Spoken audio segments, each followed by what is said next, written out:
Three, two, one, zero.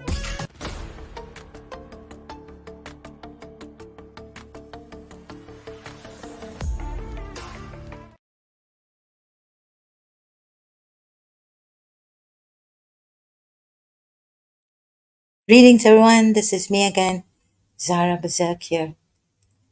So I will be showing you my critical examination of proof of Prophet Muhammad's prophecy through the Ismaili Islam works.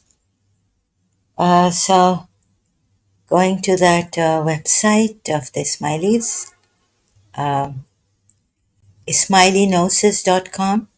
Let me just share this with you here.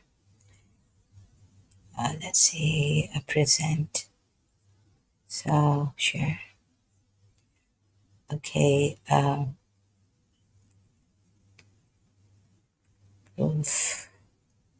proof of prophecy. Here we go.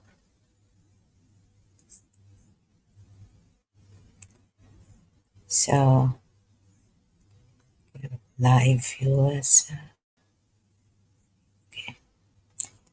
Anyone who wants to join can request and I'll see if they. First, I'll need to talk to them so we don't get any kind of people who show wrong videos and all this.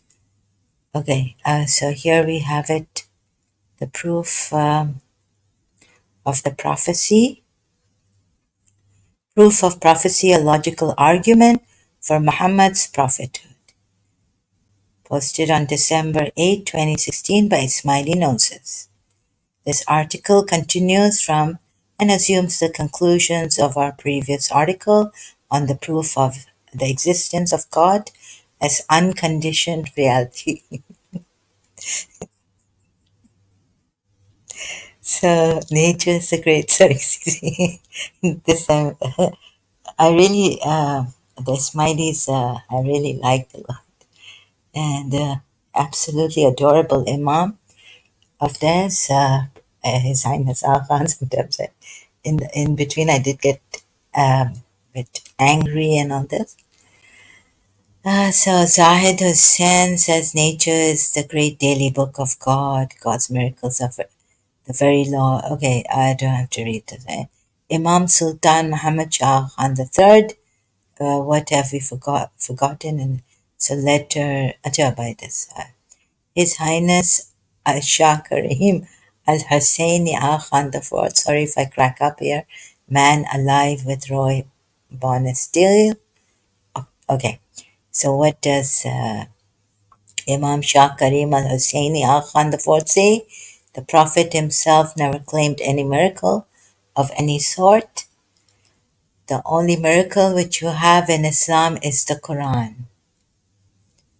The purpose of this article is to offer a philosophical argument for the prophethood of Prophet Muhammad, to demonstrate that Muhammad bin Abdullah was a divinely inspired prophet and guide appointed by God to convey divine guidance to humankind, and that Muhammad's speech, which includes the Quran, um, is an expression of the divine guidance.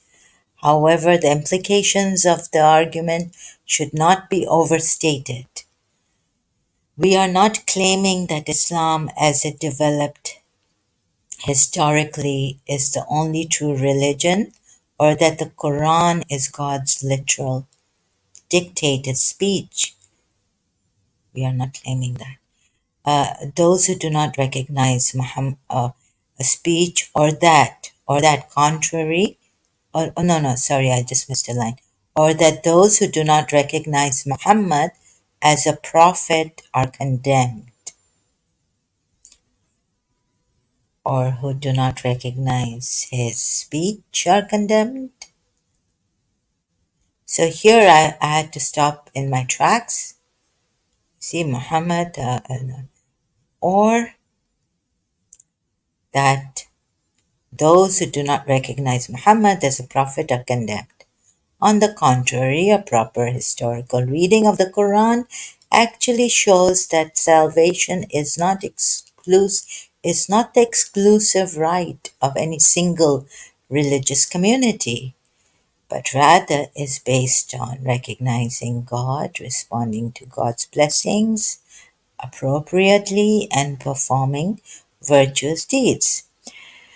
Now, the reason why in my previous live streams on this, Imam has to prove this and that, the reason why I didn't mention the the prophets true being the Prophet Muhammad being the true prophet, yes, to prove that is because Imam will, Imam's Murids could come here and say that the Imam is the living, he's the living proof of the light that Prophet Muhammad had.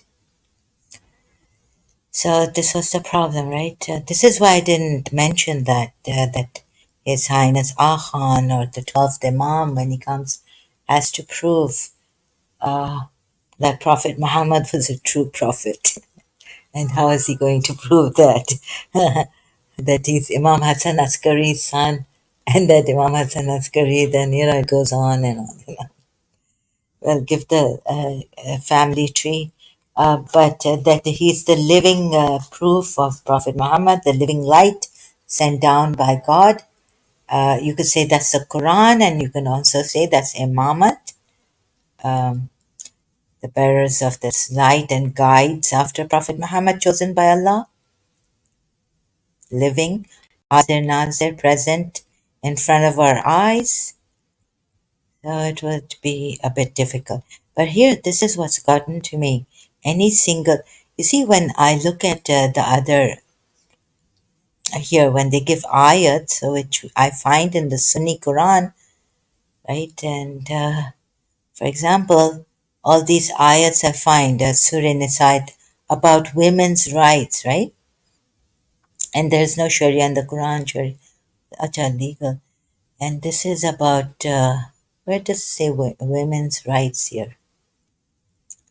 Rights and were not considered persons. Muhammad in the Quran, Surah 2, ayat 228, Surah 4, ayat 19, which is all in Sunni Quran. Recently, since I found out for sure from Sayyid Ali Zaidi that our imams have said that there's a different Quran, and Ali and Imam Mahdi will bring it. Imam Ali had it. So all these ayats, you see, and the rights of the women and the others, they outlawed female infant. The Quran outlawed.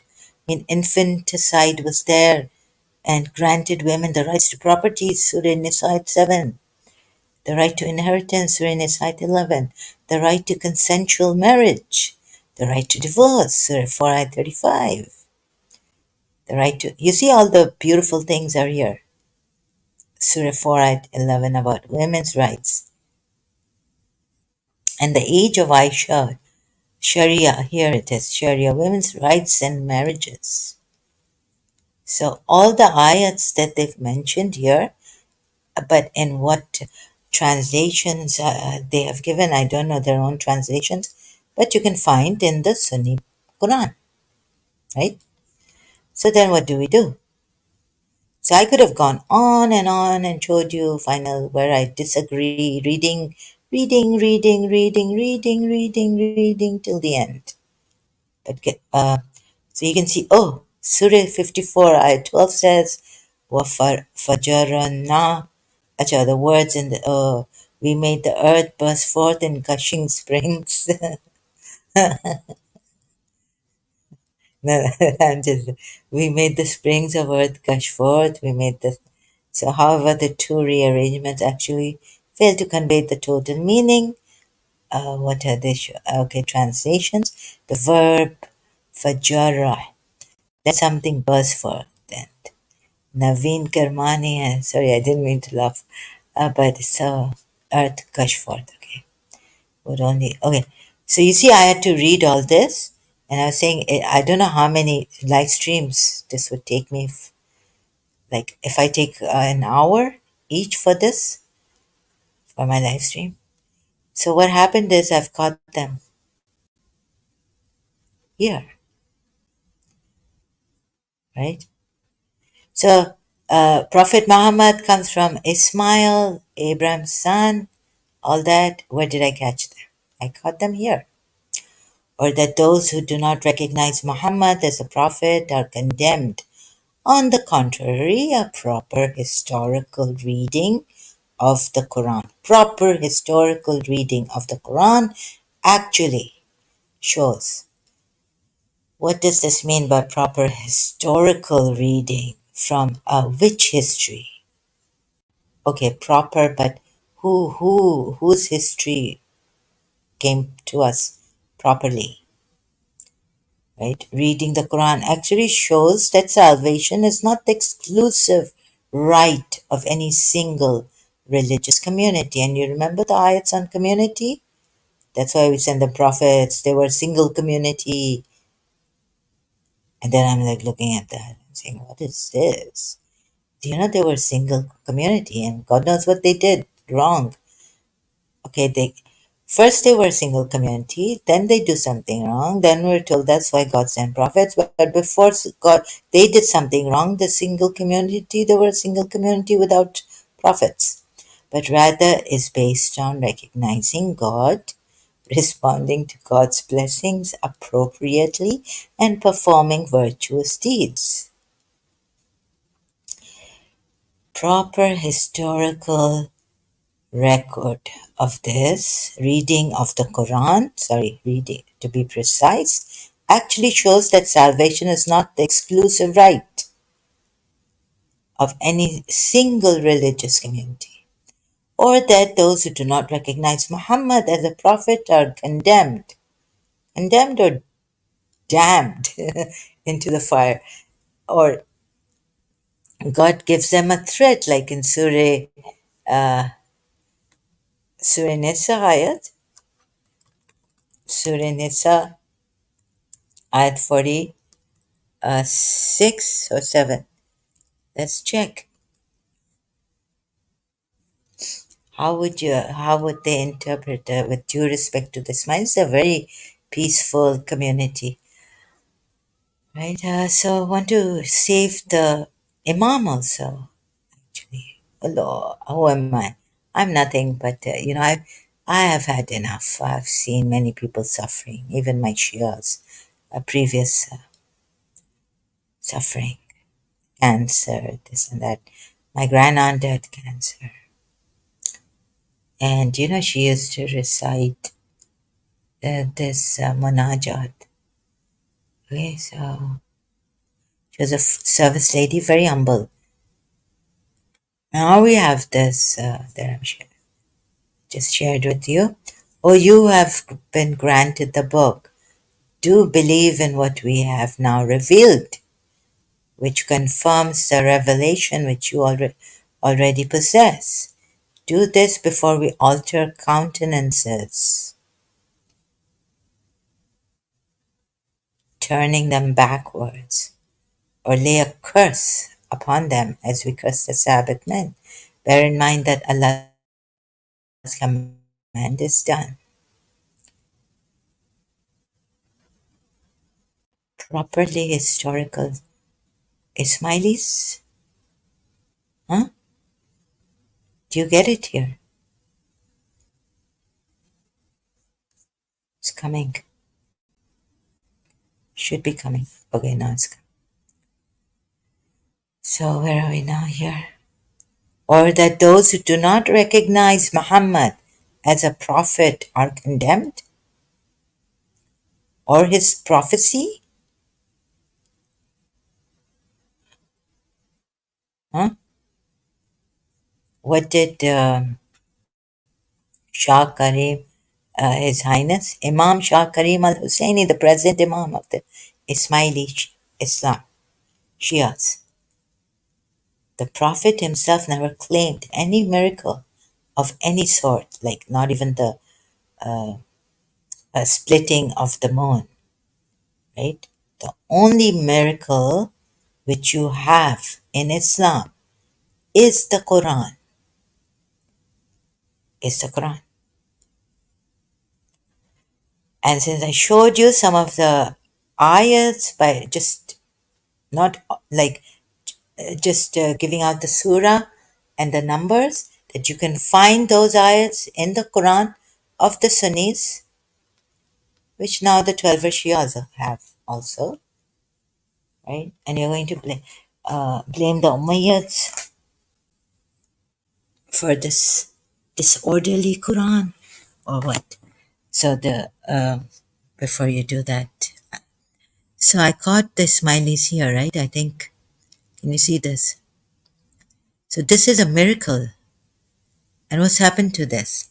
Most Muslims have the wrong Quran or something, the Umayyad side Quran, and the surviving Imam is from the progeny of Muhammad. Is the walking, talking Quran. But you see, when they quote these verses of the Quran, we find them in the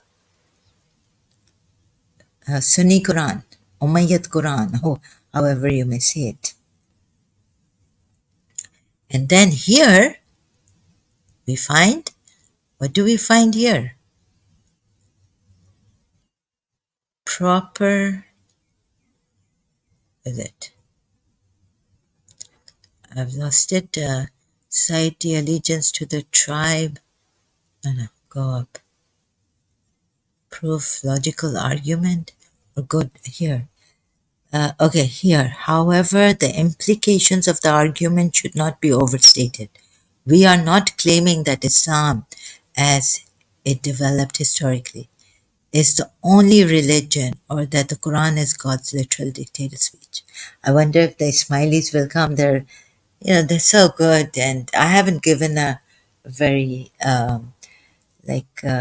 prepared them for this. But empowering family has friends from and connections. His wife, I think, has been called to become an Ismaili by the Imam. She's had a dream or something, so that's personal. But I think he mentioned this here. Sorry if, yeah, that's so she's been called empowering family's wife to Ismailism. And sorry, I haven't given a prior notice that I would be coming live stream and talking about this. I just want to show you this. If empowering family is here, he can please come and let me know about this. He's himself not an Ismaili.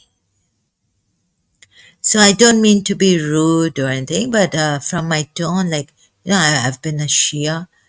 So the way I was reading this, it's been agitating, aggravating, but I don't mean to be rude. However, reading this, my tone changes and I start laughing and all this, right? And Aisha's age, yeah, where's that?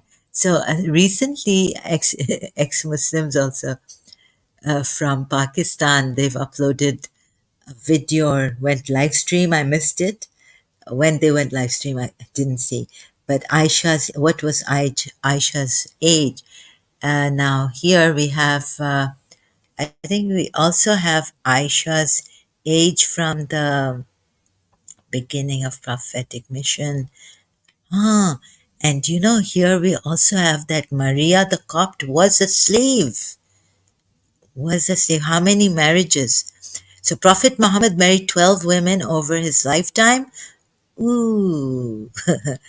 And look at this. One marriage to Maryam the Copt was, no, he married Maryam the Copt, was to a slave girl sent to Muhammad. Okay, he married her, but she was a slave girl sent to Muhammad by the Archbishop of Alexandria. More on Muhammad's marriage here. So she was a slave girl. Why did the Archbishop of Alexandria send Muhammad a slave girl? But he married her.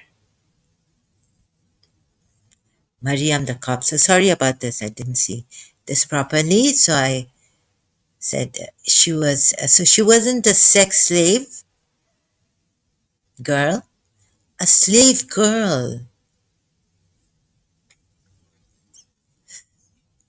Then we see, I think, contrary to popular myth, Aisha was not 6 years old when she married Muhammad.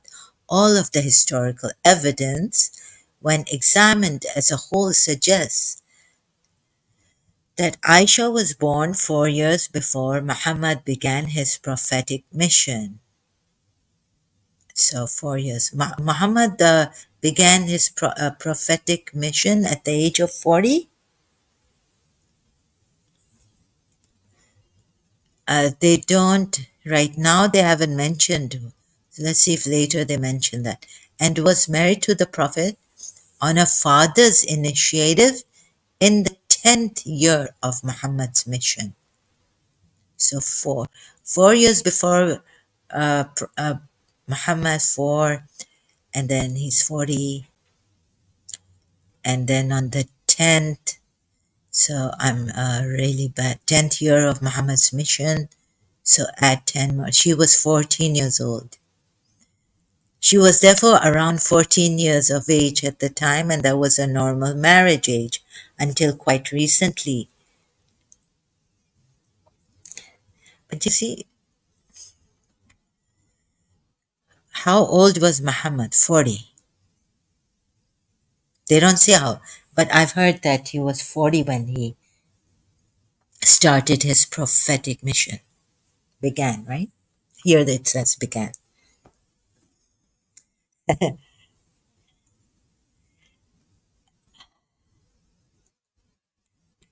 Oh man. If you don't believe in this, what happens to you? Sometimes there are like ayats which are contradictory. Like you've been sent only to reveal the message, convey the message, and at the times it's like if you don't believe in him, if you go against him, if you oppose him, this will happen to you. That you know what happened. They opposed him, so Allah threatened, put this thing terrorized their hearts. Surah Hashar ayats, right? She was 18 years old at marriage. So betrothed or what time? This was a normal marriage age until quite recently. Ismaili notes has summarized the evidence from various Muslim historical sources and reports, which shows that she was 18 years old at marriage. So maybe we need to correct ourselves, even the ex-Muslims, through the Ismailis and the 12 Shias. 12 Shias say she was like around 22. So there's a thing between difference also in between the 12 Shias and what the Ismaili Shia say, right? Aisha's age, Shia Islam, 12 Shia, this is. And so you can see history. To depend on all this, well, we can't really depend on any historical. The 12 Shia say work out. They've worked out and said that she was around, comparing the age of Aisha, and then all this you can read. I have to share this. Sometimes I forget. You see how unreliable history is, historical records and all this. But Imam is present and he says he's from the progeny and he's the Imam and he's a walking, talking Quran. So I had to take you the other way with due respect. Instead of taking you like, please, Imam, or show you that how can he prove that Prophet Muhammad was a true prophet? Even coming from the progeny of Prophet Muhammad, I took the other way, showed you notes. Now the 12 Shias work it out. And their Imam is in occultation, hiding. He's around, God knows, 600, I don't know how many years old. But of course, if you believe in God, then you believe in miracles. Hazrat Musa was saved, Hazrat Isa was saved. Isa, in the Bible, Jesus Christ was saved also. In the Quran, there's a whole story in the Quran. Yeah, in the Quran, yeah, Surah Taha, the sister was led and mother's eyes were cooled.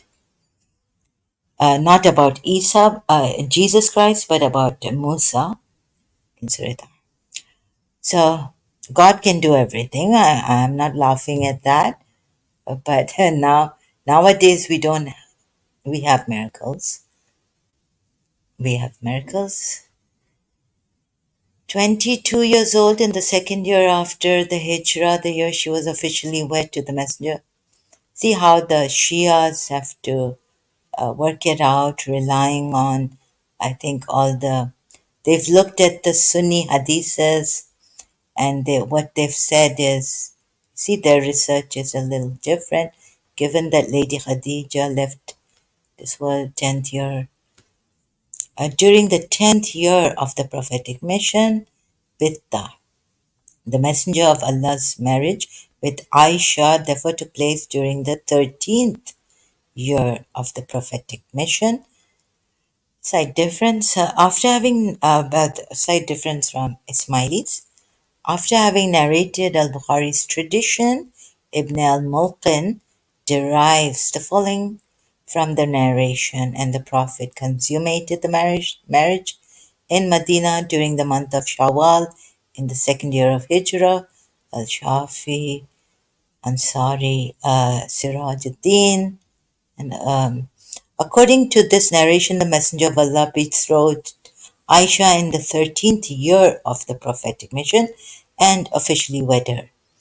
I consummated the marriage in the second year of the Hijrah. From what has been related by other prominent scholars of Ahl Sunnah, we can also conclude that the Prophet wed Aisha during the fourth year of the Hijrah. So how they look at all the hadiths and historical records from the Ahl Sunnah also, the 12 Shias.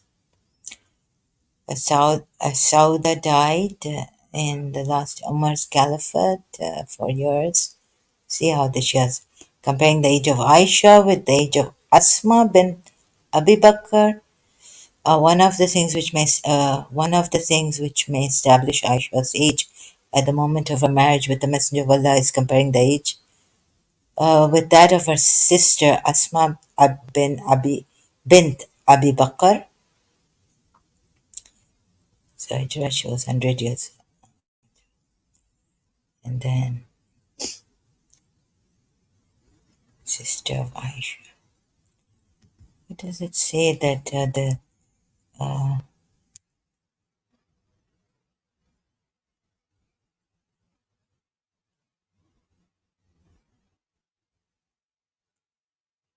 so how those hadiths that have come in the Sunni Umayyads from the Umayyad side are wrong? Sorry, excuse me.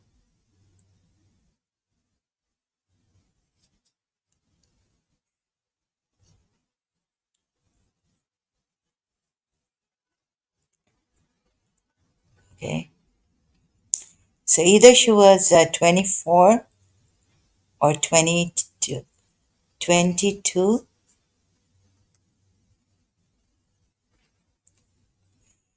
Messenger of Allah 4 years after, subject to change. Consider her age, she converted to Islam. In conclusion, marriage, Aisha's marriage to the Messenger of Allah at 6 or 9 years of age is a lie, which was fabricated during the time of Banu Umayyah and is not consistent with historical realities. So this I had to correct myself. That's why I say don't give me Sunni hadiths here, like the way some Christians have come and done, learning from Christian Prince or Rob Christian or the history or anything. You see, this is not my style, and then I would get into trouble. You see, I don't want to do this kind of a thing, going through the way the Christians or the ex Muslims have been going. So I have to come and correct myself and show you the true position of the Shias, Ismailis, and all this. And that one man was telling me that you are, he was harassing me. And he's been harassing me on Christian Prince's live stream too. Now I am, you see, my style is different. I've said from the very beginning, I don't want to make mistakes, misguide people, and misrepresent Shia Islam, throwing things that are not there. Already I make mistakes and all this. And this person, Houston Euler, started to, when I was saying that something showing the right position of the Shias, he was saying that you are a Shia then? Like you've, you know, accused me and I can accuse you also. You've accused me of being a hidden Shia. And now I can have a thing at you. Consider my position.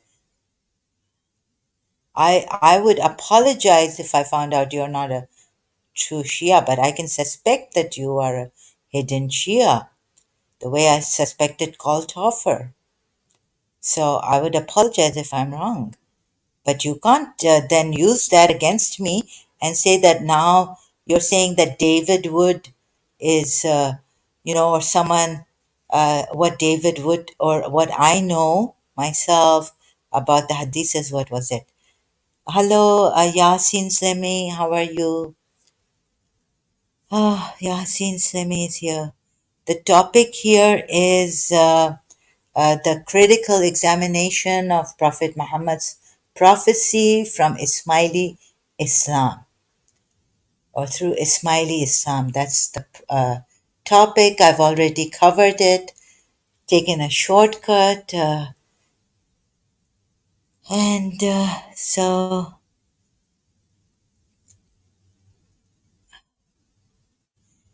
David, sorry, no. It's weird. He smashed his father's head. You can't, Yasin Slimi, you can't use this. David Wood, he himself told us that he had this, but when he became a Christian, he changed. Now, when the American law has, you know, forgiven him or what, taken him, he's out of jail and all that. He served his sentence. He had a mental. He had what you call psychopathy. He was a psychopath. Now, I'm schizophrenic. Are you going to say the same thing about me? Uh,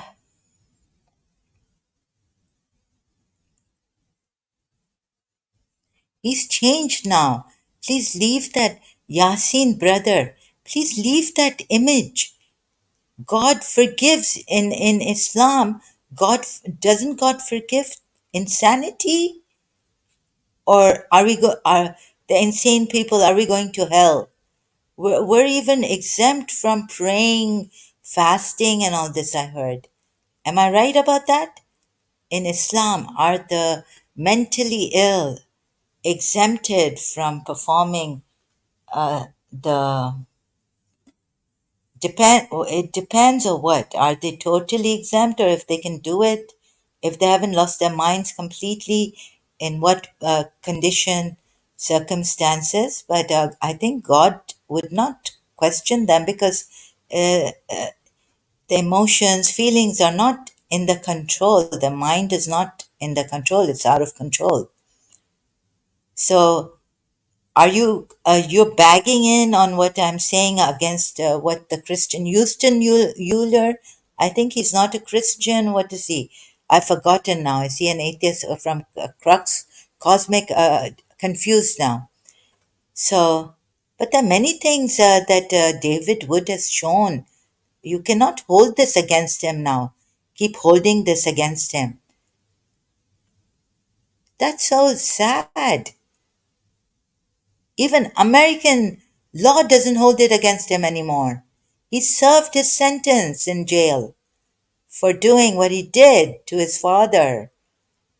And there are mitigating circumstances, and also they took his mental health into consideration. But you won't.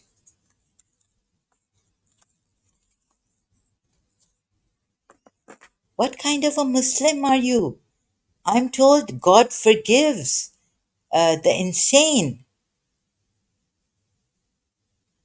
And the insane, those who have lost their minds, they may be exempt, yeah, definitely exempt from reading the Quran, performing namaz, and all. How then can God tell these insane people that Islam is true? Please let me know about that.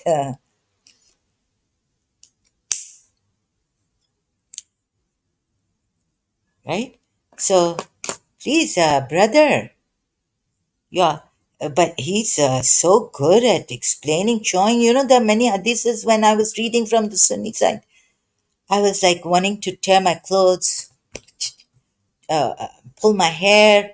I was like, gone case. Like, what is this? It's not a prophet. Yeah, it's true what the Shias were telling me. What's in the ridiculous hadiths?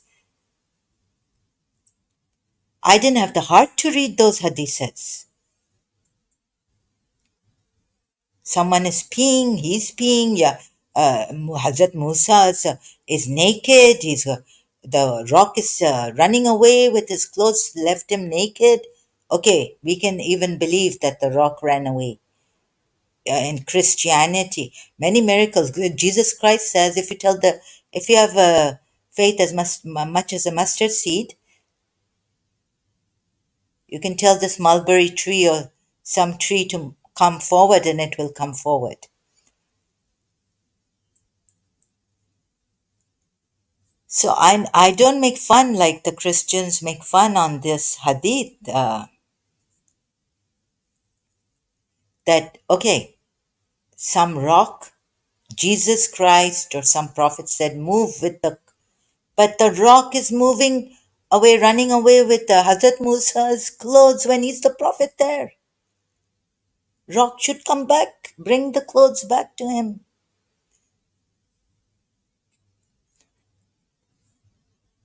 What a ridiculous hadith. And there are many, many like this. And he's tried to explain so many things. The murder, killing, slave for a slave. What does that mean? The murderer gets scot free. He's explained an ayat to us. And why don't you go question those religious scholars of yours? Before you say anything against David Wood. Huh? You believe in this nonsense? Your hadiths?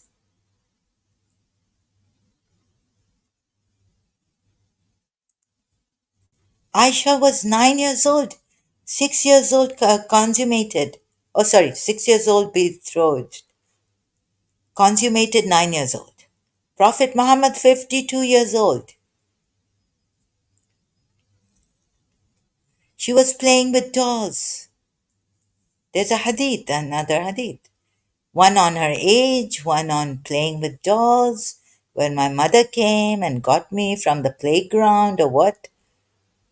Playroom of hers.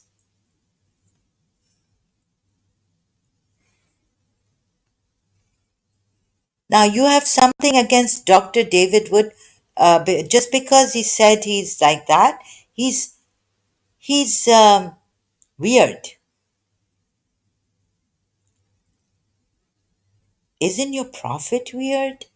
In the hadith, it shows that the prophet your prophet Muhammad is extremely weird. He's more than a psychopath.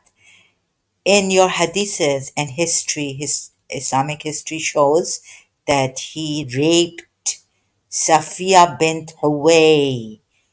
David Wood didn't rape anyone. What do you say about your prophet Muhammad?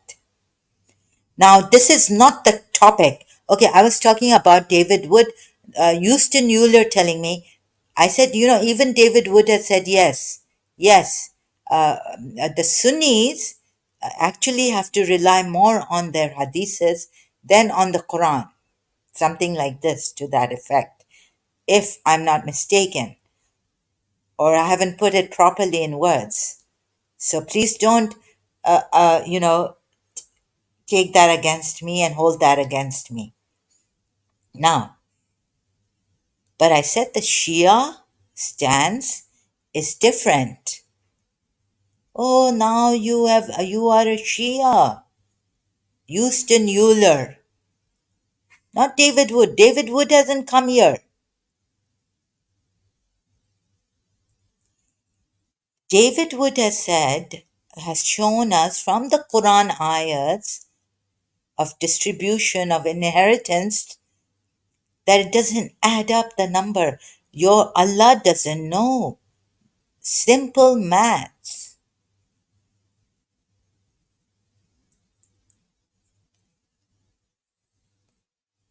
Like if it's 2 out of 100, then 8 of 100%. It doesn't how he's worked out. Can you tell me? Can you work this out and see if it comes to can you work the Surah Nisa ayat out on inheritance? All you find a lawyer, Surah Nisa. Oh, which one is it? Number I've forgotten. I'll go to Surah Nisa and now this. You like to distract me, don't you?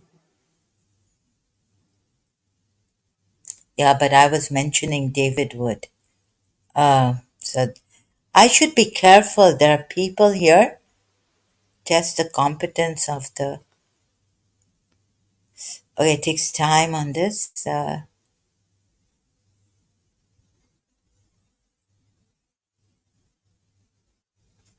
Please, can you tell me? Okay, oh, this loading problem here on this website.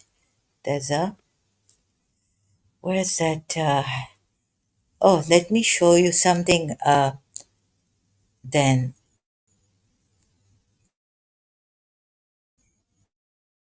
right. Uh, since it's waiting for it to load. No, it's not loading properly. So I have to go back.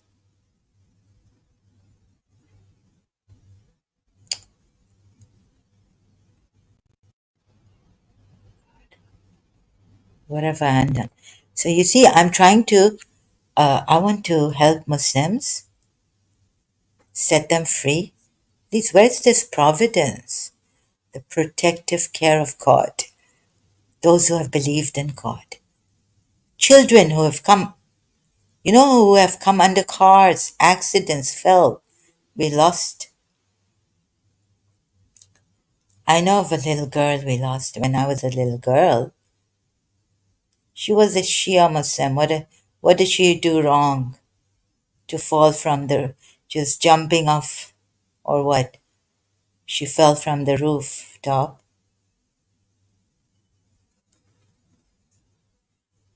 Where's this providence?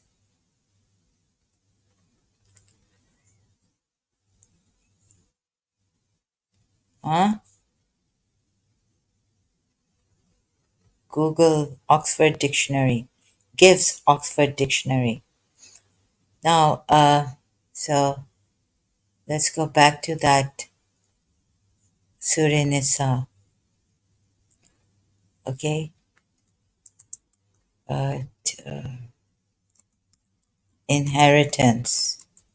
Yeah, David Wood Hello, empowering family. Yasin Slimi, please ask your lawyer to work out if this comes up to 100, like in percentage, right? This ayat, Surah Nisa ayat, Yasin Slimi. Hello, Zahra. I got some answers to your question. I talked with someone. I have only few minutes but thought to address it here. Sure, sure, do that, please. Oh, you have only few minutes. Thank you so much. Thank you, really appreciate it. So I've been, sorry, Yasin Slimi, I've been eagerly awaiting these answers to my questions, and it's on Ismaili Islam. Let's see what Empowering Family is going to give us here, the answers that he will be giving us here.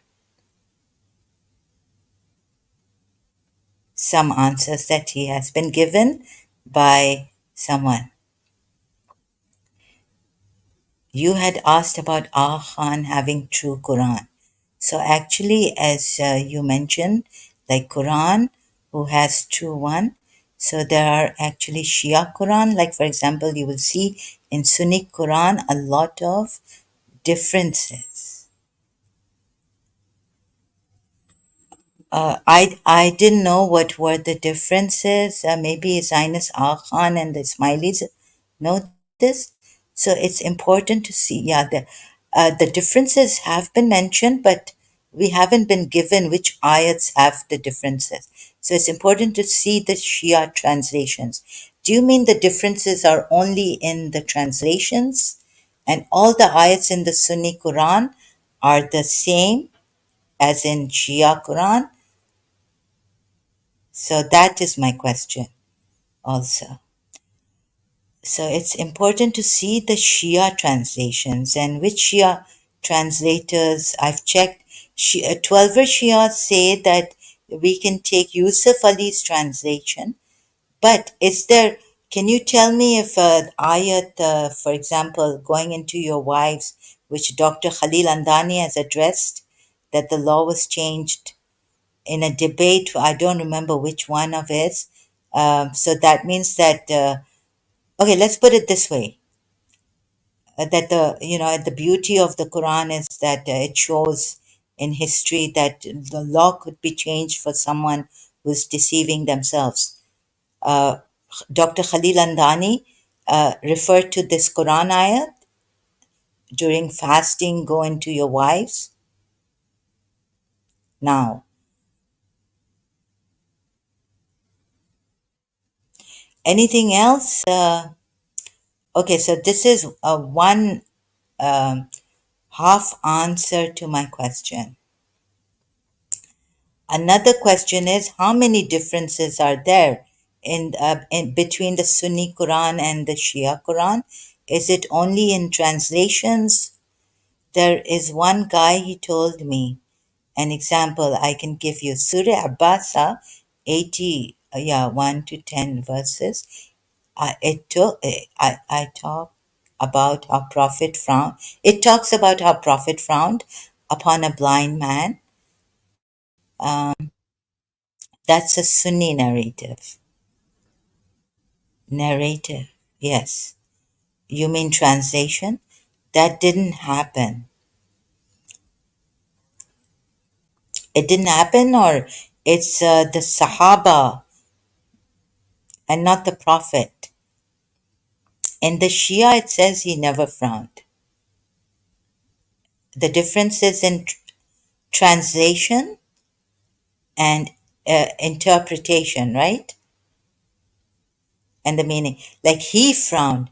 So the Shia, 12 Shia say that it did happen. Someone did frown at a blind man, but it wasn't the prophet like the correct? Oh, okay. But the ayats are there in the Shia Quran too. Ismaili Shia, right? You see, this is the problem. Okay, I got the bus. So it means that all the ayats are there, or you can't say which ayats are there and which ayats are not there. Um, you see, this all the Imam needs to explain and make it available for all of us now, ex-Muslims, 12 Shias. Yeah, so the ayats are the same, right? But only in meaning, narrative, he frowned. The he is not Prophet Muhammad like the Sunnis put in brackets.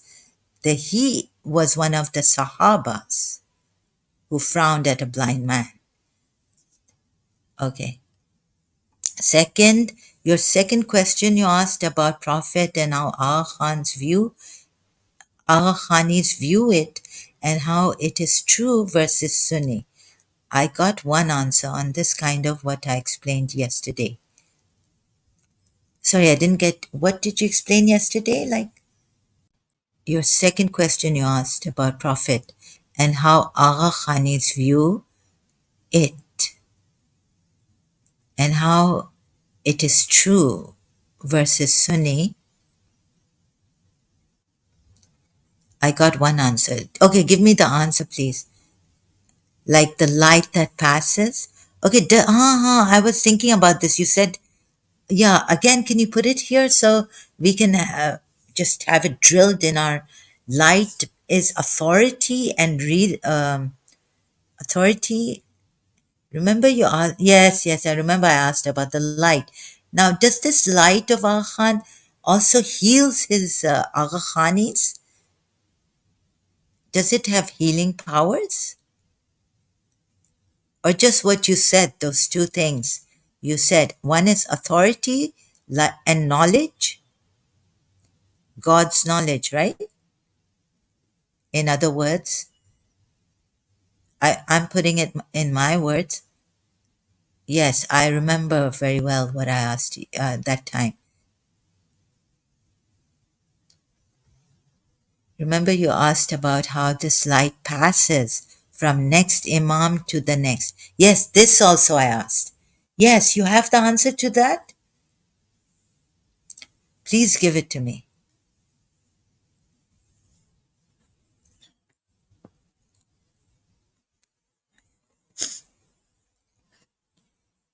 And is this light, like, does this light have healing powers also?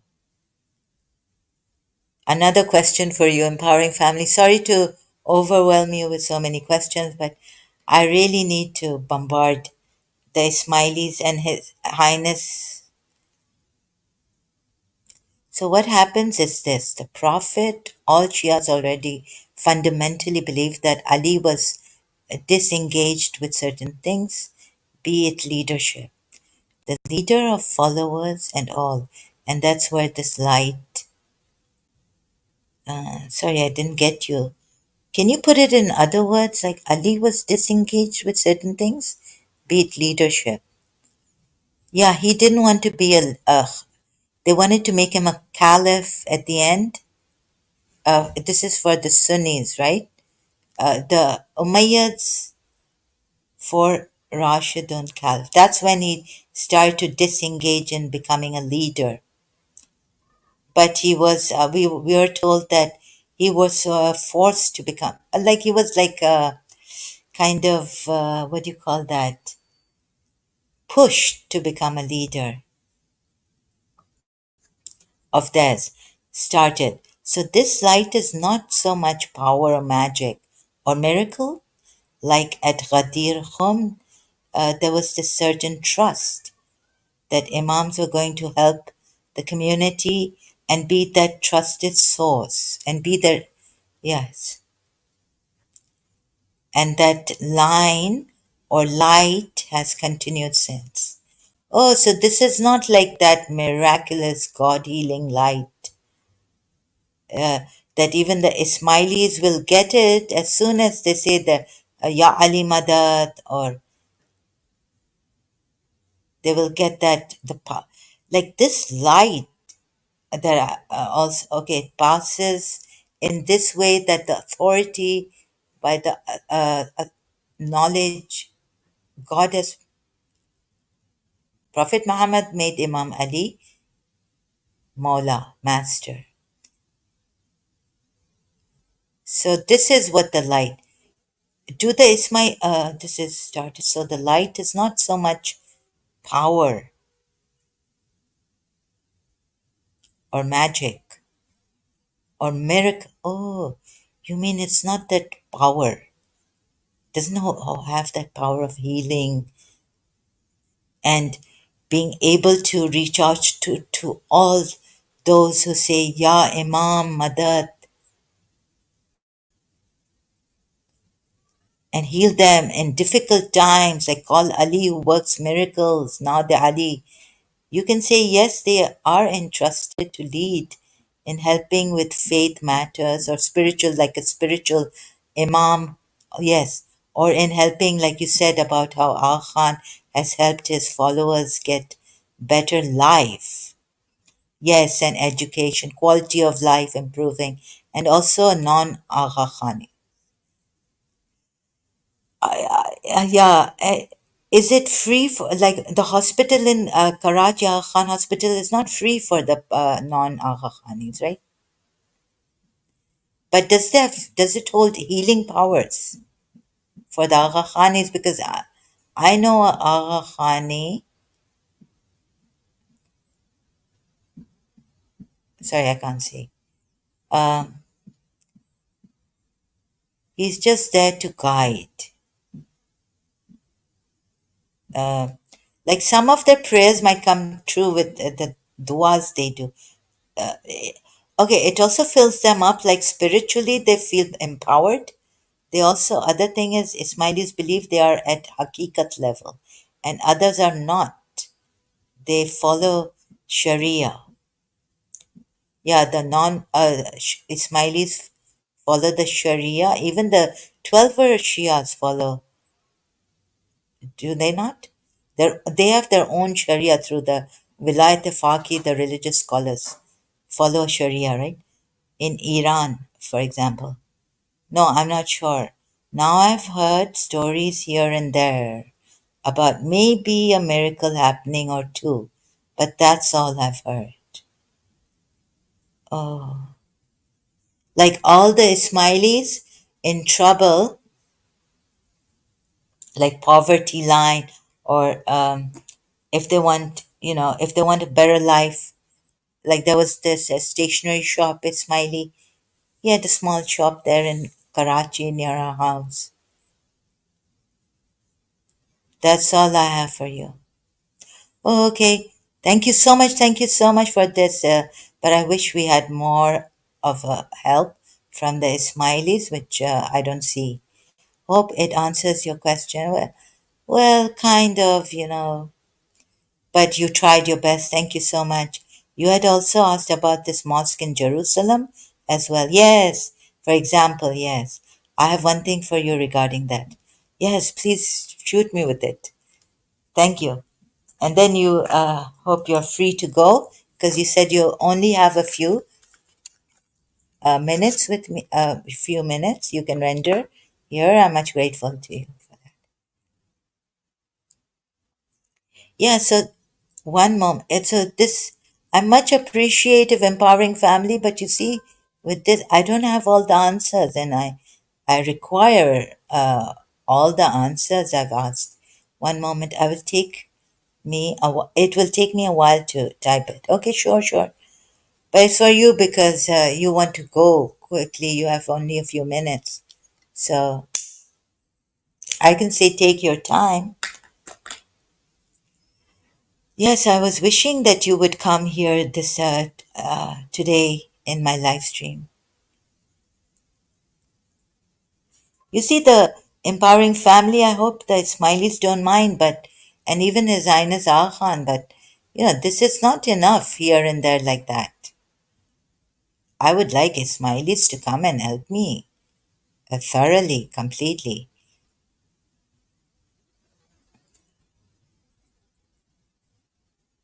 Oh, a miracle here and there. Those 45 Ismailis who died, Imam has conveyed that he was shocked. This means he didn't have an inkling. And he couldn't save his 45. Okay, he'll take care of the family and then in Karachi and all that. But those 45 Ismailis who were shot dead in the bus going to work, when I read, it's like His Highness Khan didn't have an inkling. You see, what about that? And I saw the news. I read the Ismaili news. His Highness Khan says that it's very, very difficult for me to read this news again and again, but I've shared it on Facebook. His Highness Aga Khan shocked, right? Let me see if I can get it here.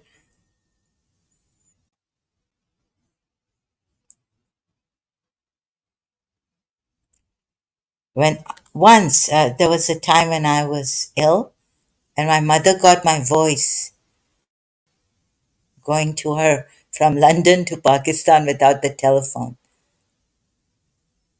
Yes, yes, yes, for sure. They are very, very nice, very peaceful, very well behaved. No, around the world, you know, people have had no problems with Ismailis. They're very cool, calm, they're progressive, they're peaceful, very good people, very good people. Not very nice, very good Muslims. And very good human beings, well behaved. The least trouble, no trouble from them ever. Haven't heard. They're not troublesome. Very true bliss to be.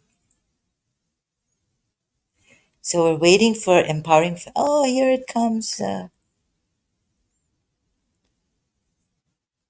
So the Agha Khani's view on 17:1. The Agha Khani's view, there is no mention of mosque, even in Shia context. And as Ismailis, there's no mosque. It's Jamaat Khana, right? Yes. And in that, it's like doing batin and zahiri practices. Yes, yes, blitz to be.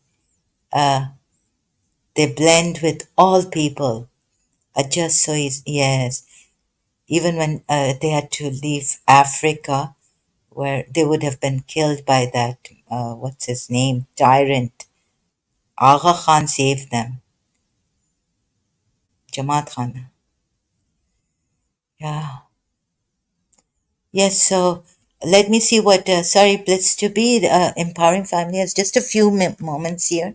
Uh, so Agha Khani's view on 17:1 is that, but it says, does the Quran say Jamaat Khana or does the Quran say? Okay, so actually, those that shot the members, the people who shot them, did end up getting arrested. And who are they? Even though no violence was taken or getting revenge, yes, but by law, they should have gotten arrested to save the other people also. Yes, they should have gotten arrested. So,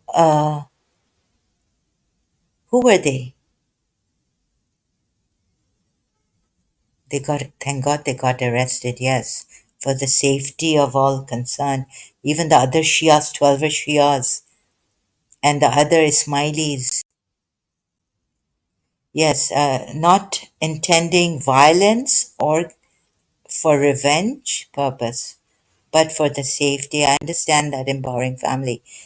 Okay, so they got arrested and they were who they claimed to be. Oh, there's a no, it doesn't say Jamaat Khana or mosque from what I've read. There's a site, Mono Reality. Just found it yesterday, still navigating it. Um,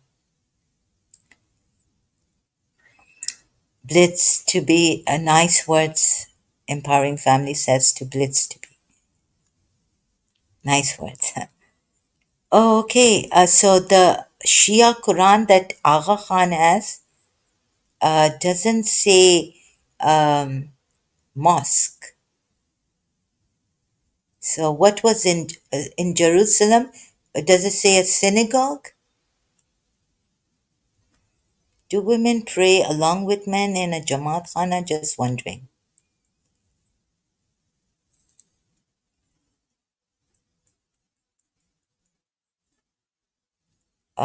Empowering Family says no, not with men, but they are at same level. There's ladies side and men's side.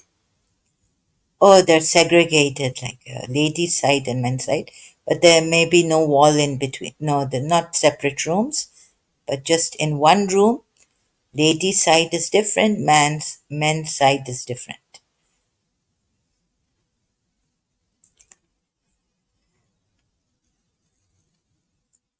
One moment, let me try and go back to that side. Please excuse me for a minute. Sure, waiting for you, but take your time. Although you don't have much time to give, I know you must be very busy. Sorry for taking your time. Oh, yeah, just like Sikhs do in a gurudwara. Gurdwara.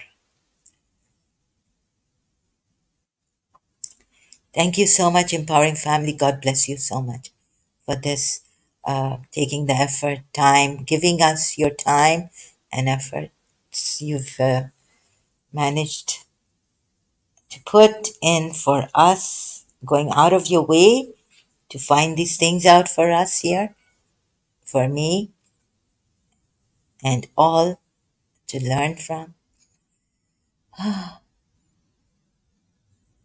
So, what a beautiful person he is. Reminds me of the Ismailis in Karachi and what I've heard from in London too. So, no, it doesn't say Jamaat Khana or mosque from what I've read. It doesn't say mosque. Here is the, no, there's no new. Oh, yes.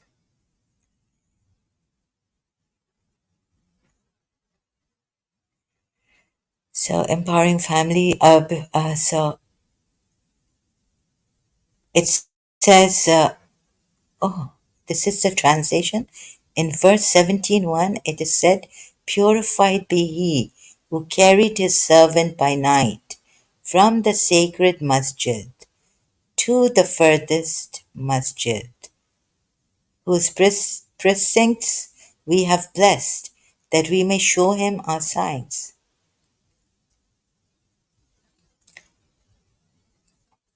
In this verse is mentioned the Holy Prophet's mirage, the ta'wil of which is that the best time for remembrance, ibadat, and the unveiling of spirituality is the night time, and particularly the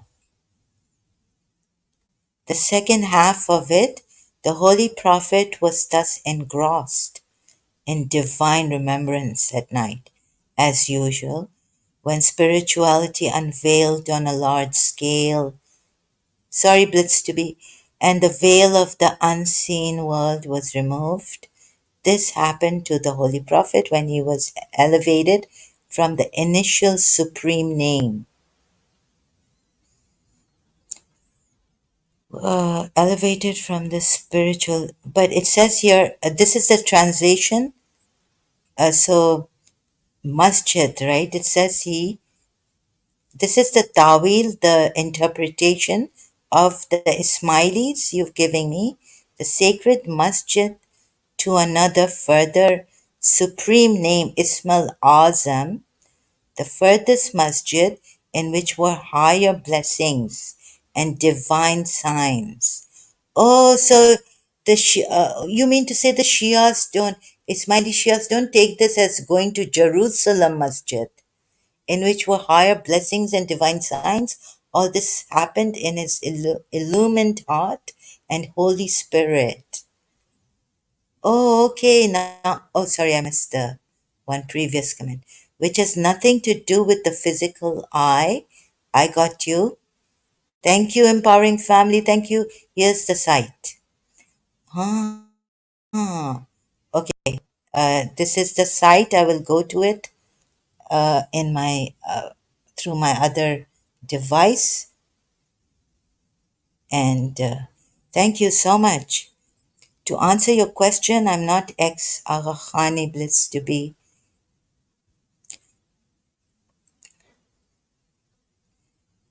Blitz, I was never religious. I was Hindu. My father was, that is the Ismaili view on all Quran verses. Okay, on all Quran verses? Sorry, I didn't get that.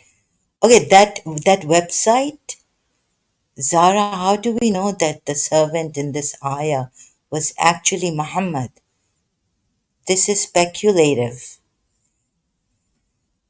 I wonder how the Ismaili Shias now, since this live stream, yes, um, it is speculative. Is Prophet Muhammad considered the servant of Allah by the Ismailis also? Like not only prophet, yes, yes, that website has all Quran views that Ismailis apparently claim. Wow, that's a treasure. Okay, so every time I go to a Sunni narrative, no, Quran, ayat, Quran.com, I'll be checking this, and now we'll be going to then we'll be comparing the Ismaili. But proof 5 and verse, yes, yes, yes. I've opened the site here, and I can't open it here. I don't know why. How I need to open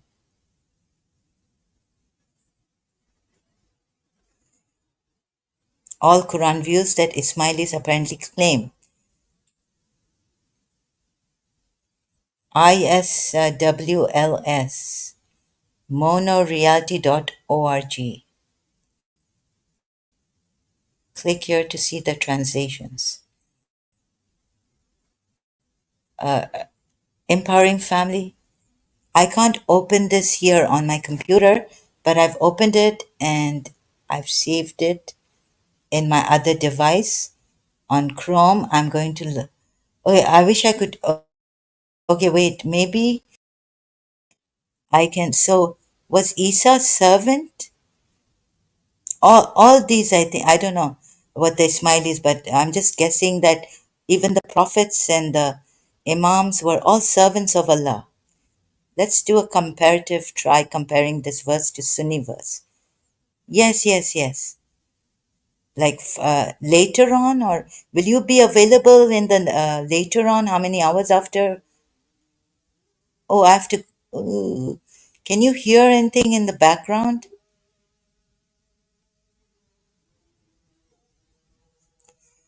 So let me just find this website here by typing it. Couldn't click. I can't click on the address that Empowering Family has given me. So I'll try to mono reality type it. Oh God, reality dot org slash, where's this?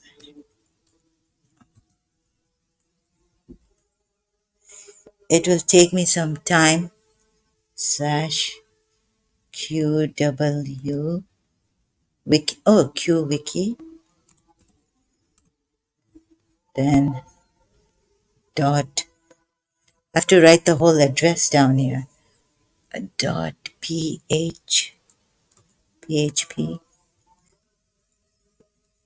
question mark Then, oh, tired doing it like this.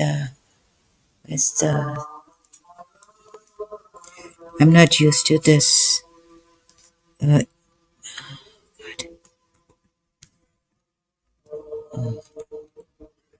then e- equals S. Oh, not found. Can't find it here. Okay, I'm having difficulty finding it on my computer, but I found it. So search this Q dash wiki in computer. Thank you, thank you, thank you. Yeah, okay. Q dash Q dash, what is it? Wiki. Monoreality. Q dash wiki monoreality. Oh, homepage. This is the one, right? Search Quran verses. So we go to Surah 17, Ayat 1. Ah, got it, got it. Thank you so much. Really appreciate it.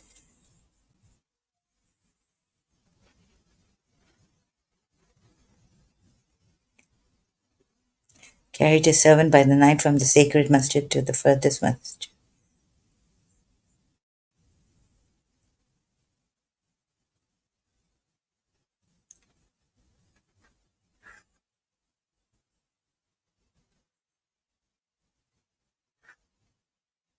So this is the Ismaili site, huh? For the Quran.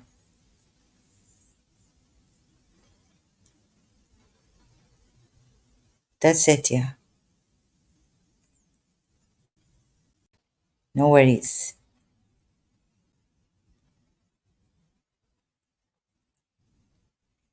Yes, kind of, yes. Oh, great. Now we can do the Quran comparatively, Quran verses, and I'll show you. And let's see if I can find some mistakes here and catch the Ismailis also, right? With due respect. Don't, but this is like comparative and this is critical examination. So we can have a discussion later on this. Let's see if I can, hope this all helps. It has helped a bit. Yes, thank you so much. And let's see how much the site helps me. This is a great site. So the Ismailis, how they see this is in your further research. I tried my best to. Oh my God. Okay. How Blitz to be says Zahra. Where was this furthest masjid?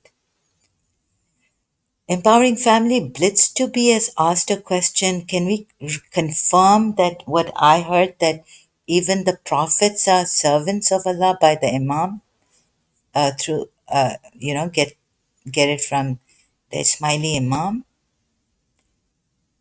Would be much grateful to him. And you, Zara, where was the furthest masjid? Well, empowering. If you go back, empowering family tells us like it's not a masjid. It's Isme Azam, they say. Name of Allah. There's no location in that verse. No location. So from what I got is that this masjid is Isme Azam. It's very, the Ismaili way is very like Gnostic, very, uh, so God says masjid, but what is this? The Ismaili says Isme Azam. It's from Allah's one name to Allah's other name. He was raised up to the supreme name of Allah. But that's not really what we see here. Zara asked it being in Jerusalem. That's not, and that's not really what we see here. Yeah, it doesn't even say Jerusalem, but someone later, Umayyad side or Abbaside side, who? Umar bin Khattab made the masjid in Masjid al-Aqsa, who in Jerusalem after Prophet Muhammad's death, many years after. How many years after that? No, it says the furthest masjid, but it's not in Jerusalem. The Shias, Ismaili Shias, and also the 12er Shias don't take it to be in Jerusalem, this furthest masjid. Because I heard the 12er Shias also saying to me that this furthest Masjid al Aqsa was built later on after Prophet Muhammad's death in Jerusalem. But in this ayat, it's not that masjid. It was named Al Aqsa after this ayat, the furthest. It actually means the furthest masjid, Al Aqsa, right? Interesting. So, how does this non specific servant travel from a non location to God's presence? Not physically, but what he does is, let's say, great question. Empowering family, yes, great question. But didn't you answer that by saying in his heart, like he went? Not physically, right? If I understand it correctly, what you said earlier on. I have to come back here after this live stream is over and start to look at your answers, contemplate. I'm a little bit slow. Let's see if I got it properly. Because Blitz to be is asking questions. We can't, I can't just ignore Blitz to be here. He didn't travel like the Sunnis say, or the 12er Shias even, perhaps. It will be on that site, how he traveled. Oh, if you go to this site that Empowering Family has given here, the link to, you can just click on that link and go. It'll take you to that site if you're not on your. You can even through your computer, perhaps. Only I can't click on that site on my computer. All the explanation. Oh, let me open this. How do I actually leave? See this in all the explanations. Are there Blitz to be? But I think Blitz to be wants to know when we are here empowering family. All the explanations are there. Whatever you need. So empowering family, are your minutes over? Do you need to go? Please don't let us keep you here. Maybe you're missing your work. We don't want you late for your work, or whatever you were. You just have a few minutes here. So my salutations, regards, my best wishes, my loving regards to His Highness Khan. The Ismailis that helped you, my mother was like this, so I'm sure my mother would want me to send loving regards to the Ismailis that helped you, loving regards to you, and the Imam of the Ismailis. No, I can stay for a bit longer. Please do carry on the discussion. I'll be listening. Oh, thank you so much. So I finished this earlier on. Were you here listening to this? I said that with what was Aisha's age. And here it says, oh, so I have to look at Surah 4, Ayat 47. However, the implications of the argument should not be overstated. We are not claiming that Islam as it developed historically is the only true religion or that the Quran is God's literal dictated speech or that those who do not recognize Muhammad as a prophet are condemned. On the contrary, a proper historical reading of the Quran actually shows that the salvation is not so those who oppose Prophet Muhammad or do not recognize him as a prophet are not condemned, are not condemned. On the contrary, proper historical reading of the Quran actually shows that salvation is not the exclusive right of any single religious community. It means the Jews and the Christians have the right too. But what the Sunni Quran shows in where I had gone before, and now I think what I did was by mistake deleted Surah Nisa, Ayat 47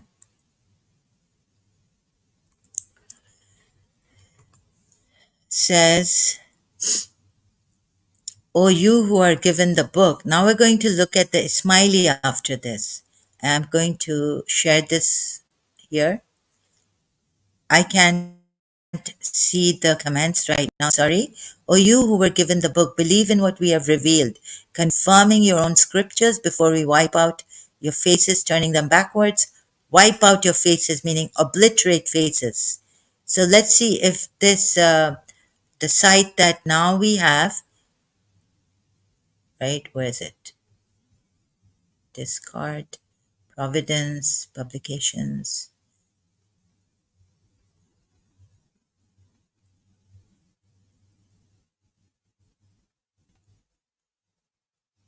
Uh,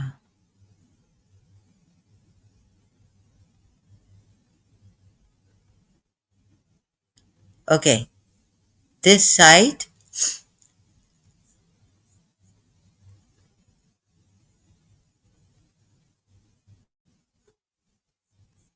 we can go to the home page, Quran verses, Surah Nisa, Ayat 47.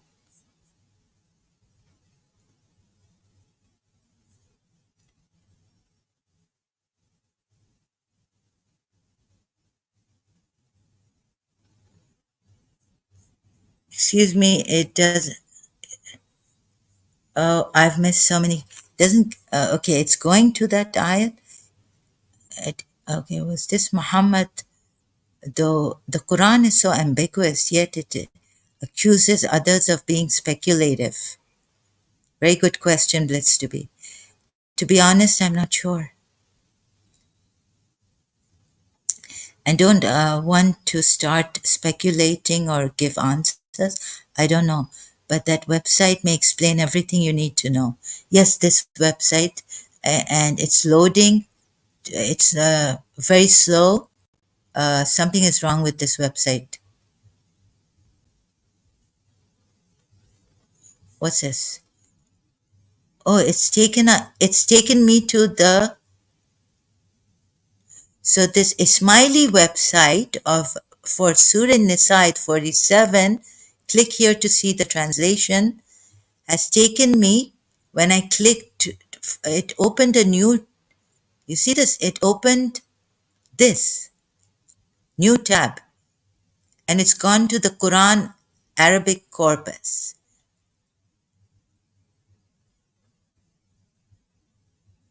No, it opened not Quran.com, this I opened, but now this has gone to this site and it's a Sunni site and it's given all these translations, same translations. O you who are given the scripture, believe in what we have sent down, confirming that which is with you before we obliterate faces and turn them toward their backs. So it took me, it opened a different tab, Empowering Family. Do you see it? Right in front of our eyes. What a shock.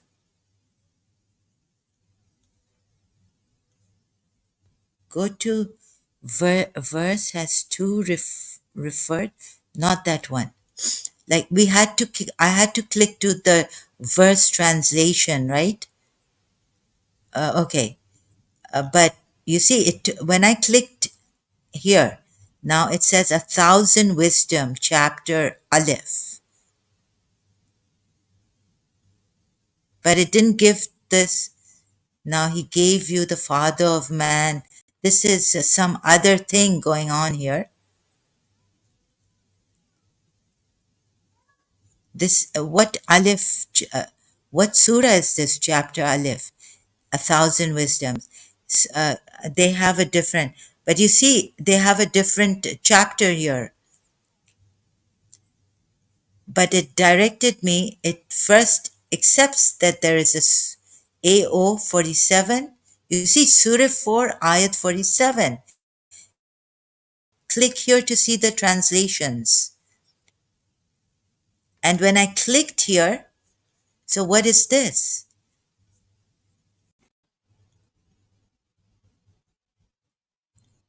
Sorry, I missed some of. Go to the Empowering Family says they put that as the main verse, what it was. And the difference is below. Okay. Oh, and it says chapter Aleph. Empowering Family, I'm kind of confused here. Sorry.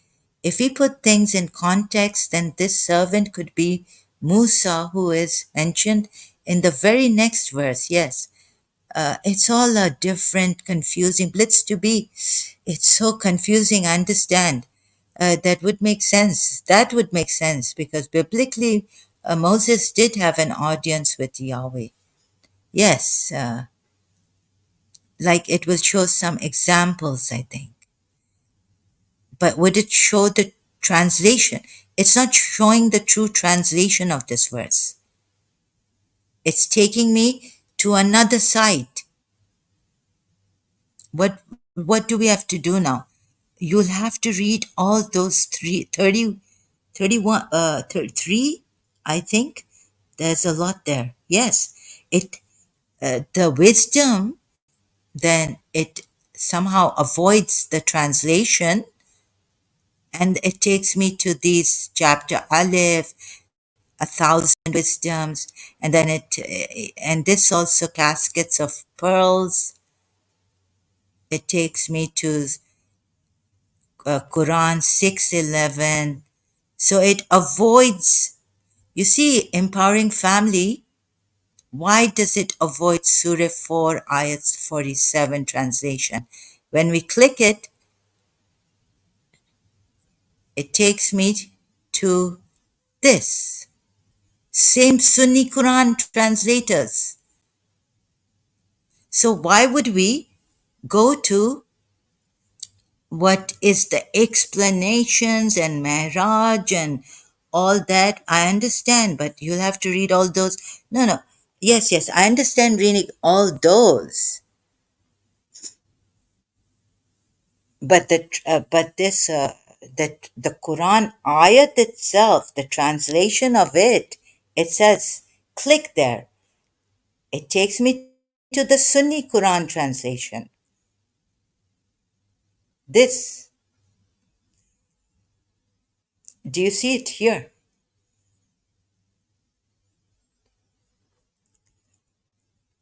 This. Why does it take me here? Because the translation is the same, right?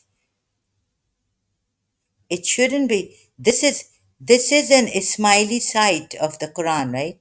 For of the Quran. You gave me, right? Empowering Family? That is strange. Not sure about why they did that. Definitely suspicious. Yes. Isn't it suspicious? Sorry, I'm just shocked. Very suspicious. Oh. So then we go back here Proof of prophecy, a logical argument for Muhammad's, whatever that is, ismailinosis.com. Then empowering family, this would mean that we take the Sunni Quran on this Surah side. We come back here, and what they're saying is wrong. Historically, reading of the Quran actually shows that salvation is not the exclusive right of any single religious community. They've just bypassed, the Ismailis have bypassed the Quran translation to taken us to a Sunni website, Surah Nisa, for Surah Nisa 47.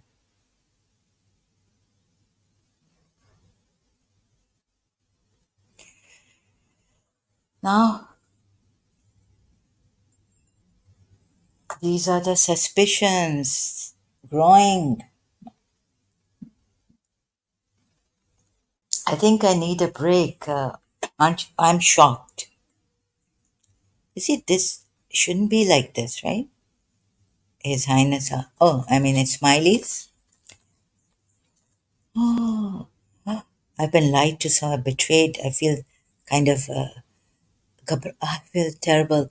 I need to, empowering family. Let's, yeah, suspicious.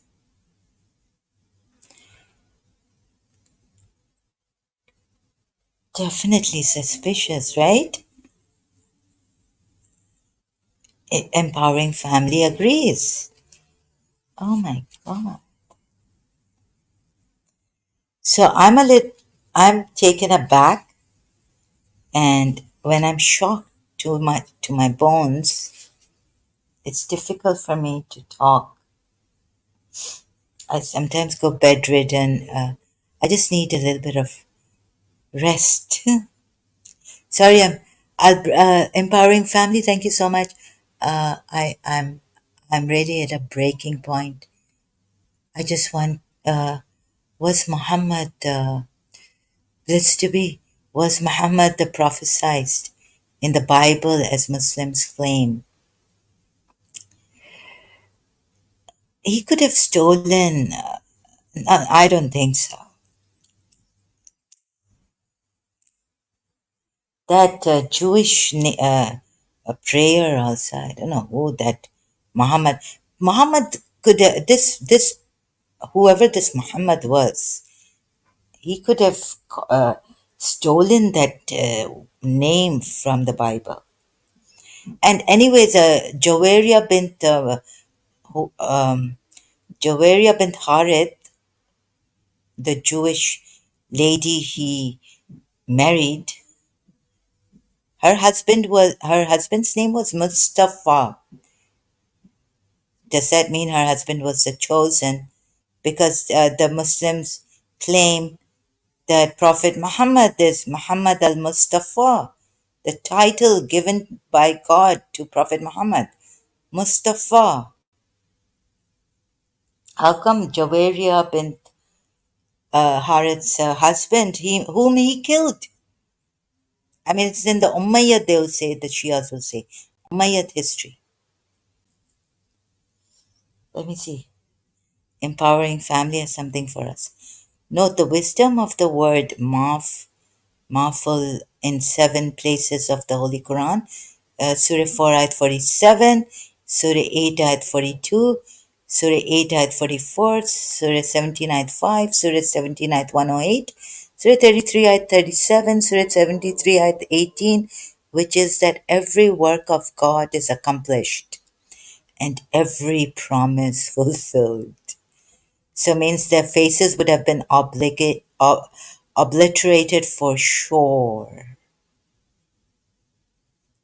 Seems they only cite this, but no as good or detailed.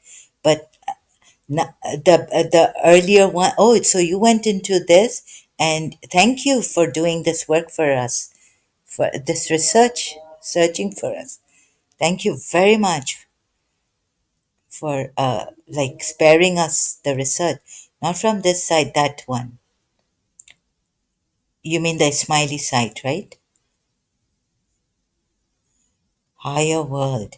The people who are mentioned as being pre eternally and post eternally in paradise are there without any beginning and any end. I went into those two links, so it seems they don't even take that line at all or accept it. Yes, they just bypass it, right? They haven't mentioned anything about Allah obliterating regarding the faces. Yes, this is what the 12 Shia sometimes do. I've seen in their multilingual Quran. The error that Prophet Muhammad made, nothing mentioned of that in Surah Azab ayat. No, and they say that Prophet Muhammad does make an error. The 12 Rishis, yeah. I went into those two links. So it seems, yeah, the two links given by the Ismailis, they don't even take that line at all or accept it. So empowering family has made life easy. My search, my research, I don't have to go and check that. I trust. You see what they have done, the Ismailis. They bypass that and they send you to the other Sunni website for translation, Quran corpus dot Quran. What is it? For the translation of Surah 4, Ayat 47. Look how much they have ignored, neglected, bypassed. Oh my God. This tells me something. Lies, the betrayal, the lies of 1400 years. So the site is set up, they put the regular translation and then below put their answer. No, they didn't even put the regular translation. They said, click here for the translation, which if you want to put it that way. Yeah, the regular Sunni translation of this ayat. Oh my God, empowering family. It's all suspicious for sure. Yes, word like detectives. We've got him. We've got His Highness Aga Khan. The Ismailis, right? We got them. Short, like, where's Dr. Khalil Andani? Let's get him to know that. Just kidding. Oh my God. God will make it easy for you, Zahra, the easy way. For the sake of freeing humanity. And thank you for your help, empowering family, all those. Surah Allah verse. God will make it easy for you, the easy way. But it took some time. However, empowering families help is I don't it's very very important and valuable for me. Empowering family, you're in this, and you're helping me to free the Ismailis also from religion, everything. Free yourselves. Well, if some Blitz to be says, well, if some Ismaili ideologies coincide with Sunni beliefs, why should they reinvent the wheel by repeating themselves? Playing the devil's advocate here.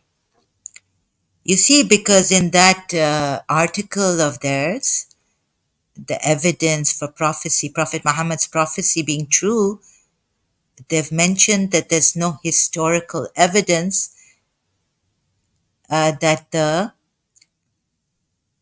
seems to if you don't believe in Muhammad, you will not be condemned. But here, God in this ayat is contradicting what the Ismailis are, Imam, and what the religious scholars of the classic era are saying. Seems like it for sure blitz like a pick and choose wheel. Or if you mean, no, Blitz to be is playing the devil's advocate for the Ismailis. Aren't you Blitz to be, or did I get you wrong? Sorry if I got you wrong. Well, the ideology doesn't even coincide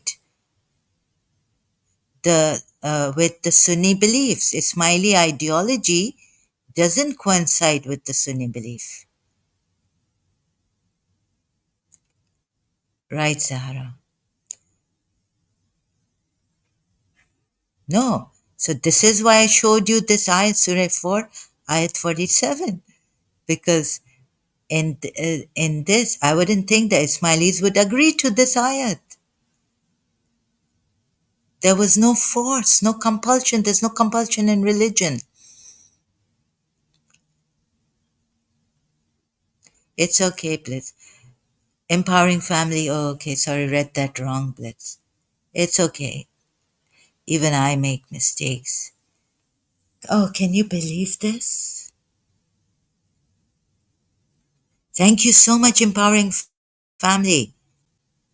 And thank you for giving me the words. Definitely suspicious, right? Blitz to be.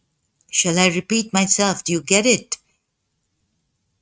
This idea, even this, not only the ideology, but the Quran ayat goes against what Ismailis believe and tell us they believe. The Surah Baqarah ayat, even not believing in Prophet Muhammad, they say that you will not be condemned. The historical records say this. When there's a Quran ayat against it, why should we look at the Quran historical records and all this? The Quran's historical records? Huh? The other ayat is contradictory to this ayat.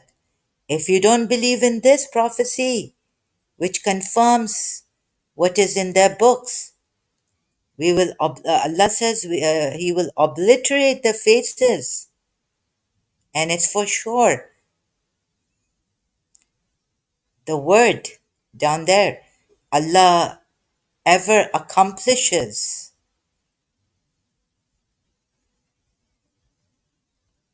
We should always give people trying to defend their beliefs the benefit of the doubt. No? It's all about perspective. No, it's not all about perspective, Blitz to be. Not in this case, where the lives of people are at stake at that time.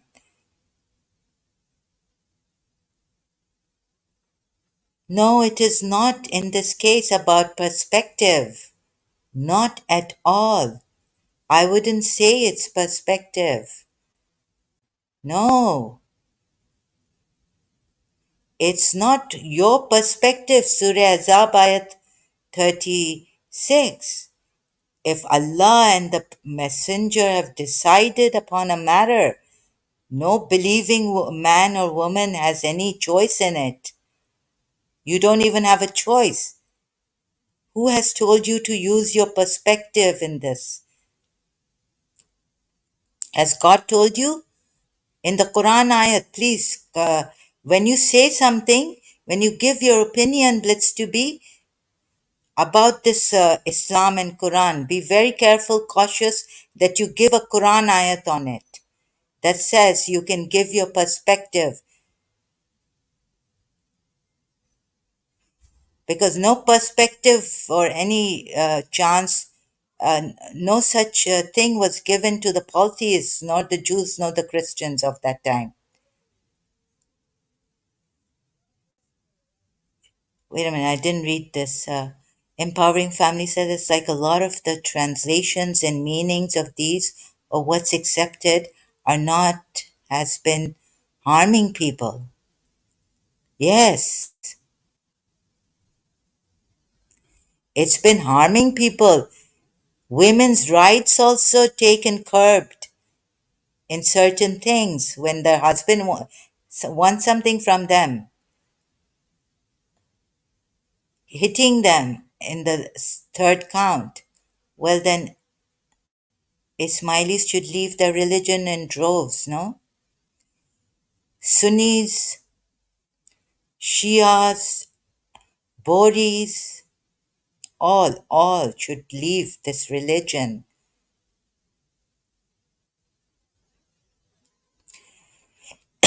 Blitz to be. Empowering family says, like with Sunni Shia split, this, that. Yes, either has to be accepted or not, I would think. And then if we accept the Sunni side, how many will be killed? Even the Shias will be killed.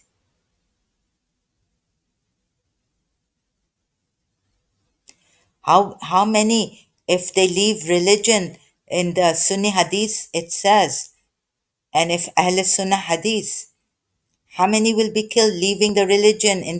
You're insulting the Prophet. They don't see that this is academic work.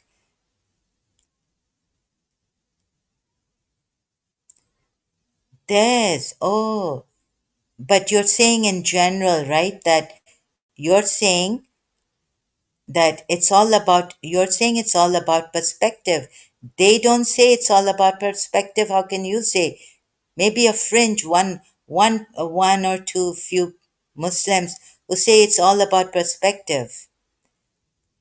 And they don't count because the Sharia in this Islamic countries, that counts when a woman is raped and she is put in jail if she can't produce four witnesses because they take the zina thing, not Hazrat Yusuf's ayat, Surah Yusuf for assault.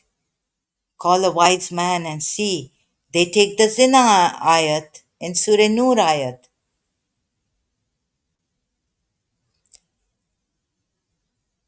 Oh, I forgot to mention one thing as well. Empowering family. What else? What else? Please. No, sorry, you forgot, but I've become really senile with my things here.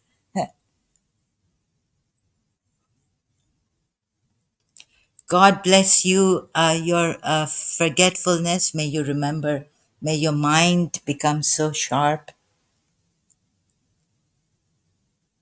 Jiddu Krishnamurti says, right, believing in these religions all dulls your mind. Forget the mind, dulls you.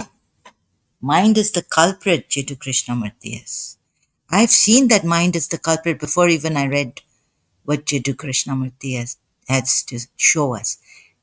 This Aga Khan III, I'm not sure, the year he went to Iran, he told the Aga Khanis there that Sharia is optional for them. I see the Aga Khan III went to Iran. Acha, he was born in Karachi, right, in India.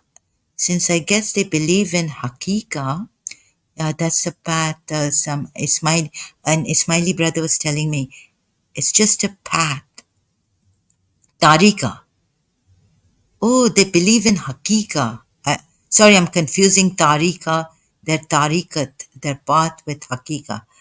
Since I guess they believe in Hakika. See, there's so much guessing and maybes. So they seem to skip levels. Yeah. They believe they can skip levels because there's that Islam allows them many paths and they have the tariqa path so they can choose and they have the imam with them. So imam can bring reforms.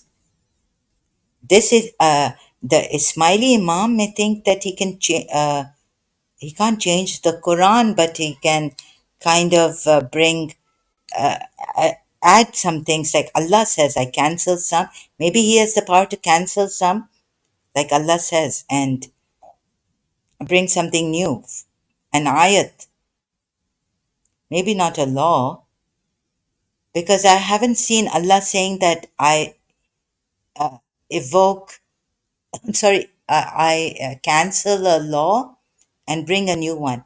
He said he cancels an ayat. Now, if that ayat is a law, he can cancel that ayat and bring a new one. I don't know. It was quite this thing. What's that word used? Canceling? Like Allah's doing bid'ah. Then the 12 Shias were, um, by the Sunnis, they were like, they're doing bid'ah, bid'ah. So, empowering family, cut myself short. There's a lot of guessing. And yes, they're allowed in their tariqah, believe in hakika. Now, what's this hakika? To believe in hakika, oh, because they believe in that hakika, they now, or they have the imam. Sorry, I didn't get you properly. So Sharia is optional for them.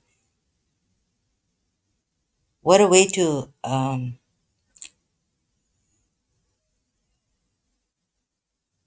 get the Agha Khanis out of this Sharia terrible law that the Sunnis have. And the 12 Shias also practice in a different way because they don't have their imam present. So the religious scholars, like in Iran, hijab is a must by state, obligatory. I don't know the meaning of that word. Oh, okay, hakika. Yeah, and I also, I'm not sure. Okay, so this time at least we got something we showed you with the help of Empowering Family. He came on time. It's like Adrikni, Adrikni. At the Empowering Family, you're like the Imam, 12 Imam, who came on time to help us here.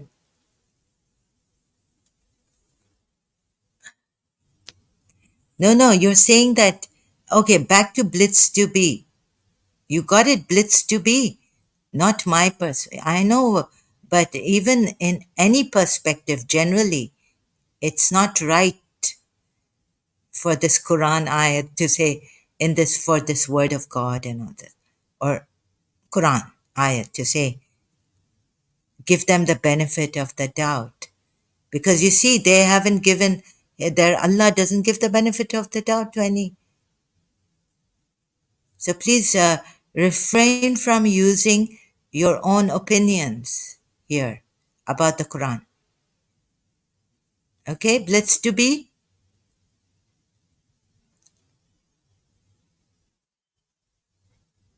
Oh my God.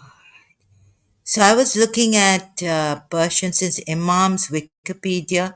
In Wikipedia on His Highness Aga Khan,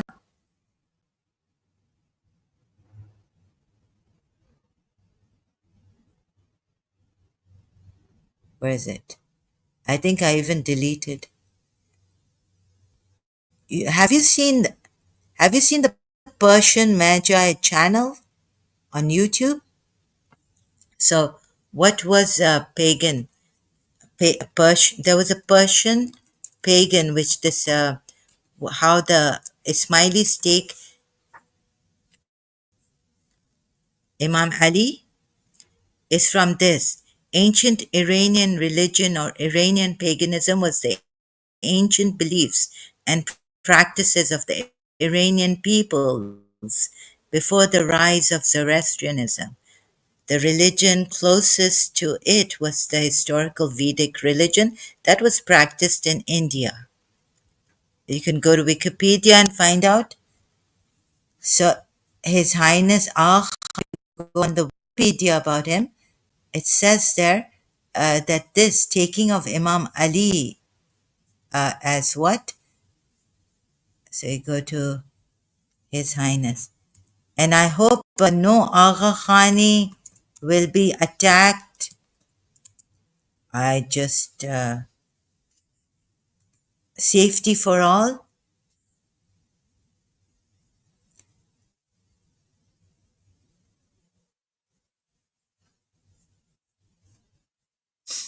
So since they have the Hakika, do you mean to say they have the Imam? I'm just guessing. Um, so you see, Ismailis give Ali and the Imams a near divine status. Oh, here it is. So I don't know if it's coming from the, but oh, there's a citation here. Karen Armstrong's book, A History of God, page 189. I had this book, but I didn't bring it with me when I left home, my residence home. Also, it's in this Ismailis cave, and the origins of this concept lie in ancient paganism.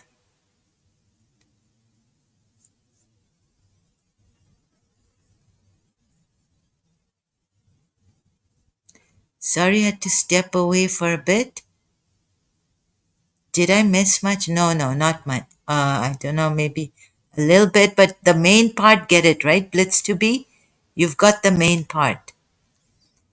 Empowering family, all good, bro. Thank you, Empowering Family, for being here.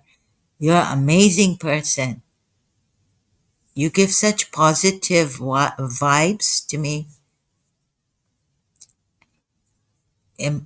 Being a Hindu, how is your information on Islam? So extensive, impressive, dude. Laughing out loud. Maybe he's married to, he doesn't want to, actually, his wife had, yes, Empowering Family, please tell us again. From what I've heard from many Ismailis, like Hakika, in terms of doing good, speaking good. Oh, it's like the Parsis say Zoroaster's followers, speaking good and all. 2 to 47, like fasting is not doing bad or hurting or bashing anyone. Oh, like refraining. Their fast is like, so this is their hakika. And where does this hakika come from? Is it mentioned in the Quran? Oh, like His Highness Akhan the Third removed the veils, said you can now, don't, told the females not to cover their heads. And he quoted an ayat from the Quran saying that it's the, what's that ayat? His wife is Ismaili, but she's more agnostic. I don't bother much with religious stuff in that matter. Blitz to be for you, the answer has come. My mom isn't religious, don't follow anything. My dad is Hindu. Oh, the Ismailis, they can now, yeah, empowering family. Ismailis now can marry into Hindus and Sunni mix, right? The Imam doesn't say anything. He's really so lenient. Hats off to this Imam. Salutations unending. They're so lenient. So this Hakika, I'm sorry, I have to, from what I've heard, I, from many Ismailis like Hakika, in terms of doing good, speaking good. That's their som, that's their fasting and all. 247, like every day, 24 hours, like fasting. It's not doing bad or hurting or bashing anyone. Oh, it's for, they have to fast like for the whole year in this manner, speaking good, doing good, thinking good. Perhaps even they have great, good dreams also. When they practice this the all year round. Do you mean that?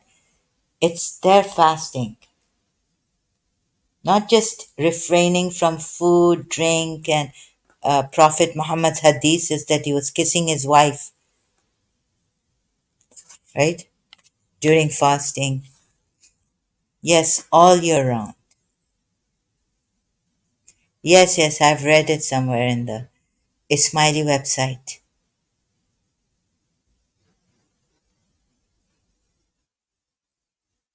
never hurting anyone, not even their feelings. All that is fasting for them, all year round. So now, does anyone want to, or just muting my.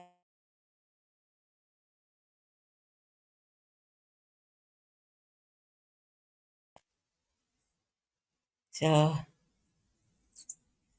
I know empowering family cannot, but empowering family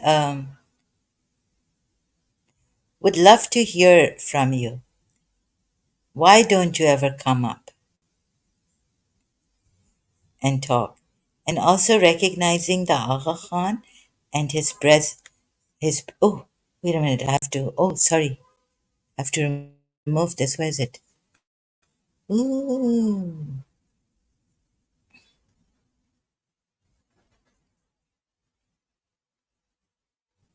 And also recognizing the Aga Khan and his presence, even if he isn't physically there with them. Ah, this means Hakika, the present Imam Hazir Nazir.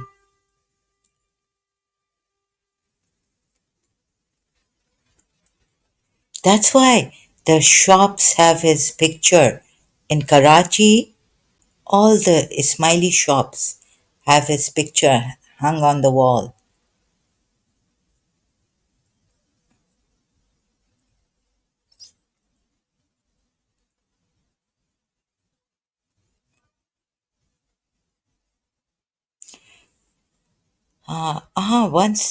This means that if your Imam is present, you don't have to follow rules and laws like cut hands for stealing because you'll never do it.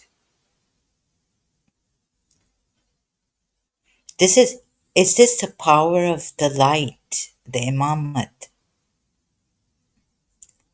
or training? Maybe training.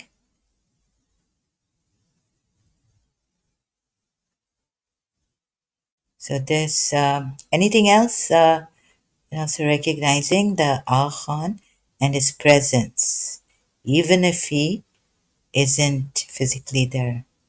Like deluded dude thinks that he was here. Wow, nice to know. At EF, Ismailis are pretty liberal. Very, they are almost like the cow in some ways. Please don't say that Blitz to be.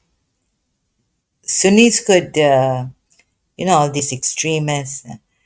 Oh my God.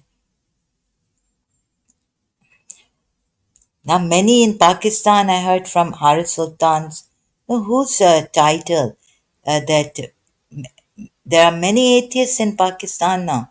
This means Muslims have left Islam, but they're not saying it. They're hiding because they could be killed by the Muslims.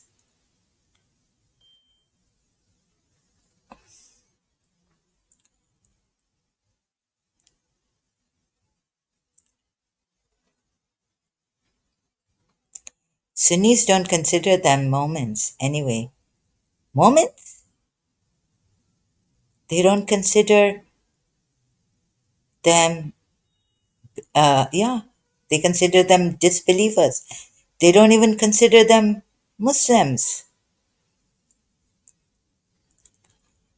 Also, you asked about joining. I'm at work.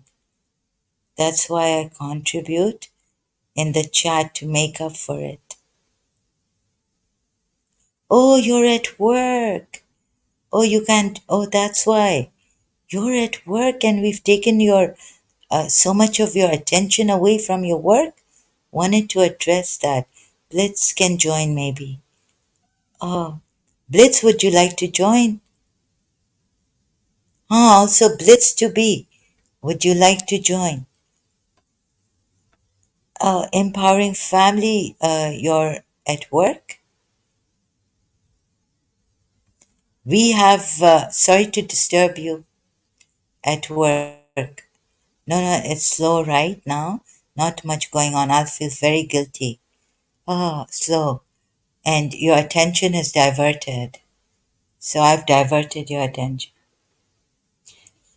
Ain't there something I can give you in return for everything you give to me? One day I hope we see His Highness Akhan coming here. I will be late like gone case. Heart beating fast and I wouldn't be able to talk. Oh, how's the Imam? Ismaili Imam. Hope I get to have him here. What a privilege, what an honor it would be. But will I be able to talk? बोलती बंद हो जाएगी. Will I be able to talk? That do you think wishful thinking? His Highness Khan Zahra is here. Imagine empowering family. I was just thinking today. Oh, so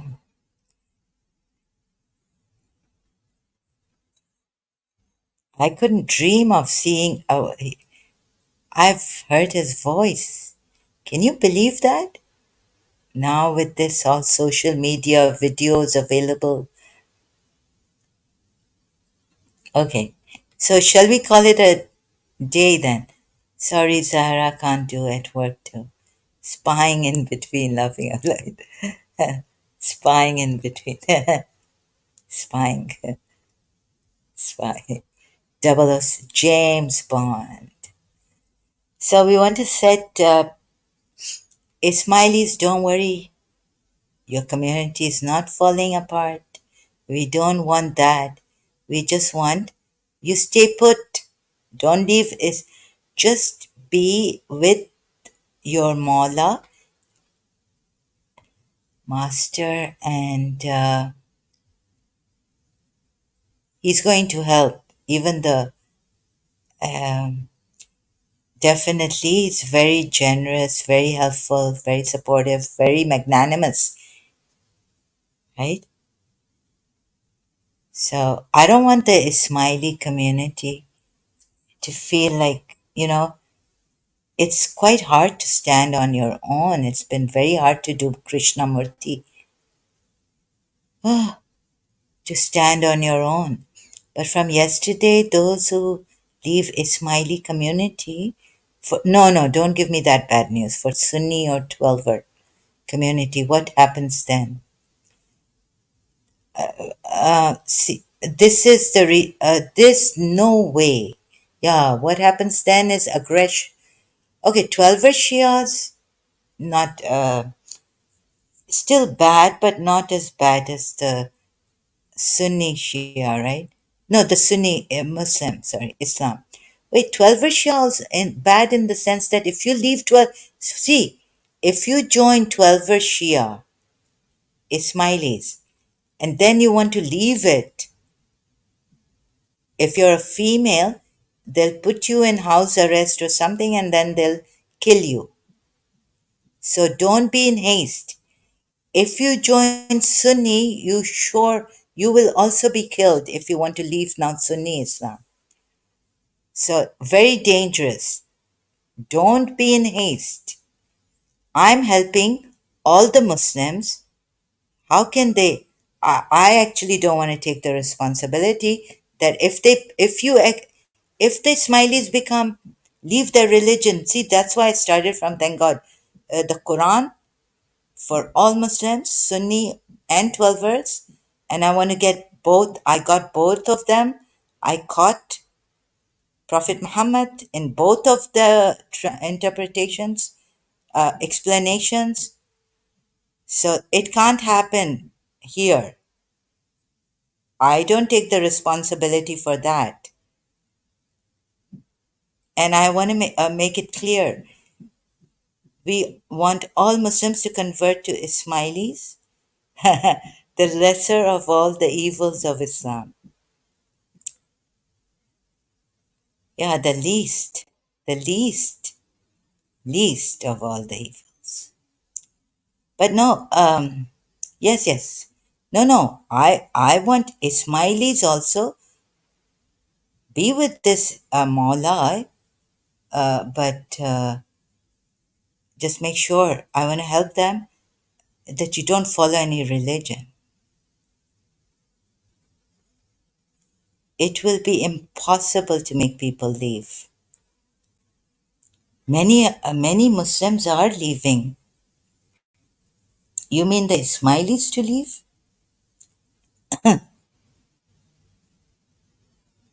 We're doing the impossible.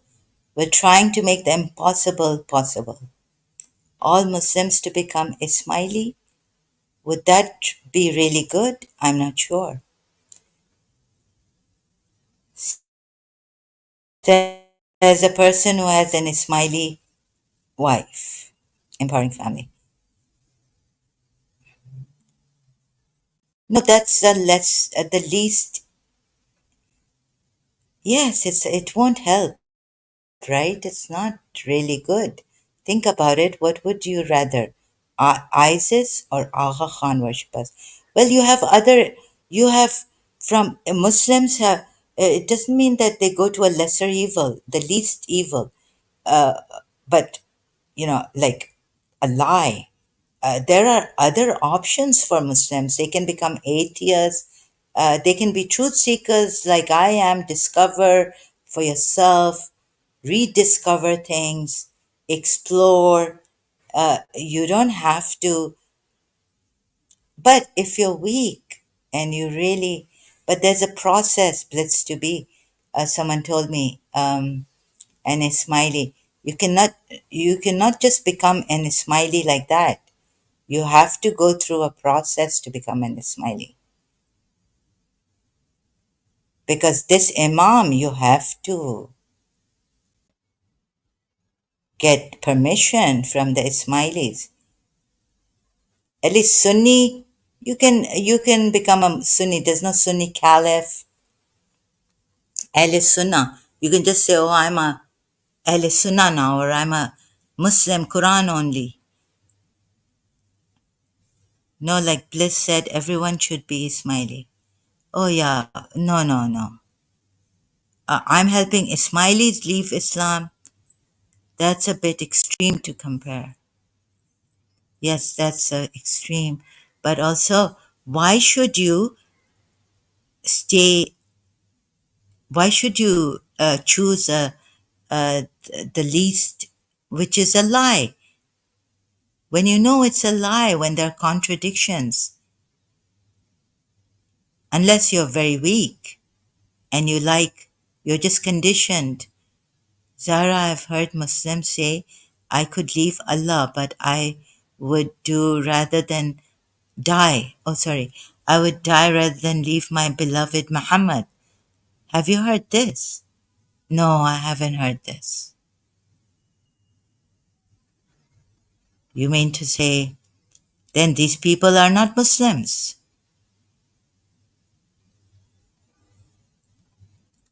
First is Allah. Who has said this? This is blasphemy in itself for them. You cannot deny Allah. Allah is first. Never heard a Muslim say this. Where have you heard Muslims say this? They're not Muslims because Muslim is the one who first submits his will to submits himself to Allah. And Prophet Muhammad was commanded to be a Muslim. I've met some Sunnis who have become Ismaili and 12 verse as well. But it's like, again, a circle effect. Yes. But it's a little better than, okay, it's a circle effect. 12 verse have also become Ismaili and back and forth. So it's never ending story. It's terrible tragedy, basically. You mean to say that Imam 12 verse when they be 12 verse You can become a 12er Shia because the Imam is absent. You can go to a Shia Awqaf, or you can just choose to become a Shia. You don't even have to have a marja. Akhbari Shias and but in Ismaili, I heard that there's a process, right?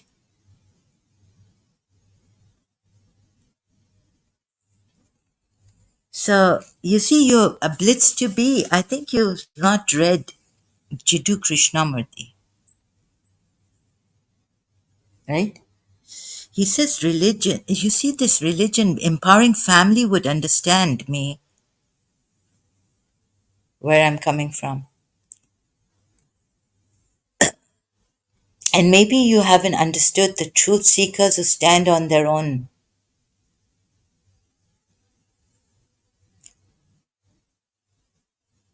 No group of truth seekers.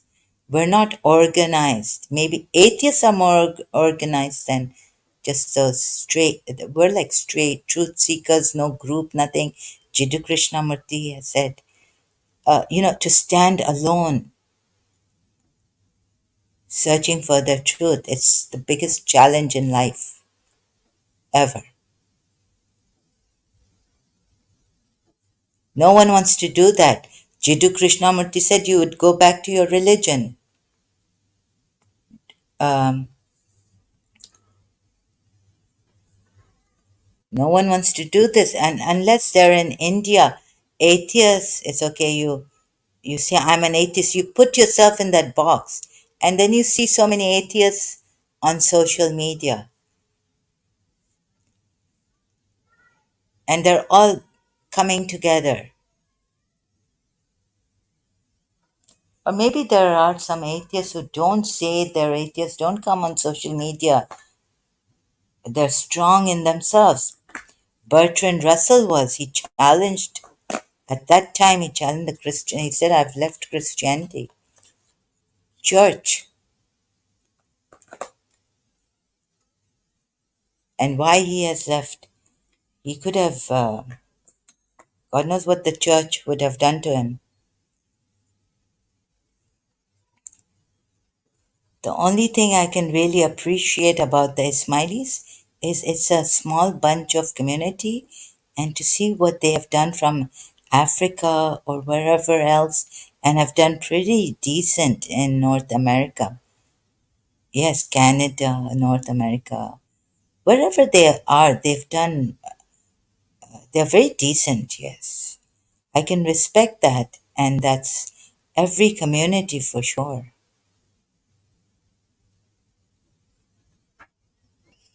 And this Imam is so, they don't even have their own country, Islamic country, Imamat country. Egypt, they were in, Fatimid era, but they don't have like a country. Yeah, well said, empowering family. So you see, no, why? I think the Imam, he should allow, now he's allowing. Before, we couldn't go to the Jamaat being 12 Shias. There was no way we could see. It was closed, private. Now they're saying Jamaats are open. Uh, People go to the hospitals on dates. You know, my cousin in Karachi, like it's romantic. Aga Khan Hospital for romance. It's almost like they don't care if someone disagrees with them or anything. They seem to just pass by and carry on the day. It's only those who really think they know everything that will debate. Yes, yes. I think this is their belief, you see. It's those who know they know everything. They think they know everything, but they don't know everything. They will debate and debate. Like when I was a 12er Shia, or I know, like contentment within, some Sunnis could say anything to us rumors, false rumors. We just keep quiet, contentment. And they have the imam with them. What else they need? I was just thinking that if this was my imam has come, and I said, Maula, I've seen you, and please smile for me. He was not smiling. If you have this imam, and I thought if I die, it's enough for me. I'm not scared of dying now. Like imam is enough for me. Please can people can go. I go only sometimes to drop off. Oh, people can go. I go only sometimes to drop off for a big event if I find the topic interesting. So you haven't told us, Empowering Family, your wife helped. I think your wife has helped us. Now that you've come out with it, thank you. Much appreciated. People can go, but before no one was allowed, right? Before it was closed, the Jamaat Khana. You mean people can go inside the Jamaat Khana? But some prayers and some things are only for the Agha Khanis, Ismaili still, where the non-Ismailis cannot go, right? And we would just see the picture in the shops of His Highness Agha Khan. Since childhood, we had a Ismaili stationery shop. Very nice man, very decent man. A little bit. Uh, she don't know much, but she tried explaining. Her dad helped out. Oh, oh, much grateful, much grateful to her father. Yes, only times during prayer. Yes, only times during prayer, but other than that, you're free to go. Oh, I didn't know that. Someone did tell me now, yes, only for prayers, it's Ismailis, but the rest of the times we're free to go. So this is great. My salutations unending to Maula. And yes, when the Imam, how would you put it? Imam is there. What else do they need? He's the spirit. You know, in Surah Maida at 66, it says, right? Like we Shias used to say, if Imam Ali was alive, we would have heaven on earth, paradise, right? So, Surah Maida says, ayat 66, if they only followed, had the people of the book observed the Torah and the Gospel and all that had been revealed to them from the Lord, sustenance would have been showered over them from above and risen from beneath their feet. Some among them certainly keep to the right path, but many of them do things which are evil. Do you mean this by, sorry, I just read out, but I didn't share this. Empowering family, do you mean by this also included in the Hakika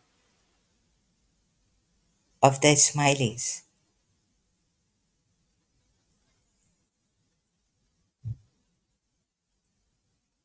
So, Saudi Arabia is also becoming liberal. Yes, blessed to be. That is so great. Yeah, that's a great reminder. Great news. Western musical shows and private liquor stores in the kingdom now.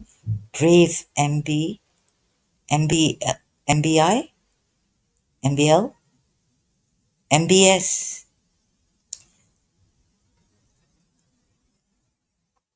I'm not sure. Okay. So if you're like Prophet Muhammad was told in the Quran, right? Say if you don't say this, you haven't said anything. It was about the wilayat of Imam Ali. So if you don't say this, you have not said anything. Everything will be gone.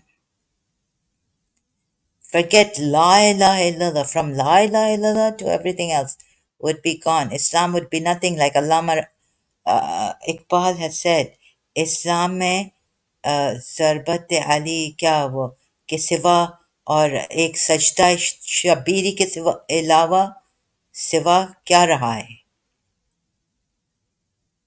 इस्लाम में इमामत के I would say सिवा क्या रहा according to that ayat and how the Shias interpreted that it was Prophet Muhammad called it was about Ghadir Khum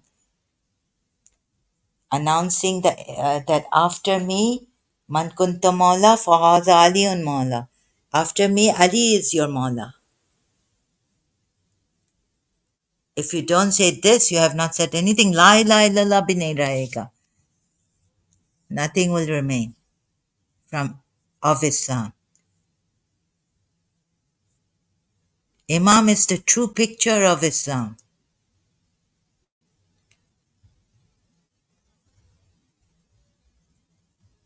Or is it like when Imam is present with you, you have paradise. What else do you need? You don't need to be now punished and have your hands cut off. Just hakika means this. Let's see what the Ismaili hakika means. I think Ismaili Imam should keep it. Ismaili Imam should leave Islam now, and become a philanthropist community for humanity. Ismaili hakika. We can maybe find what they mean by this hakika.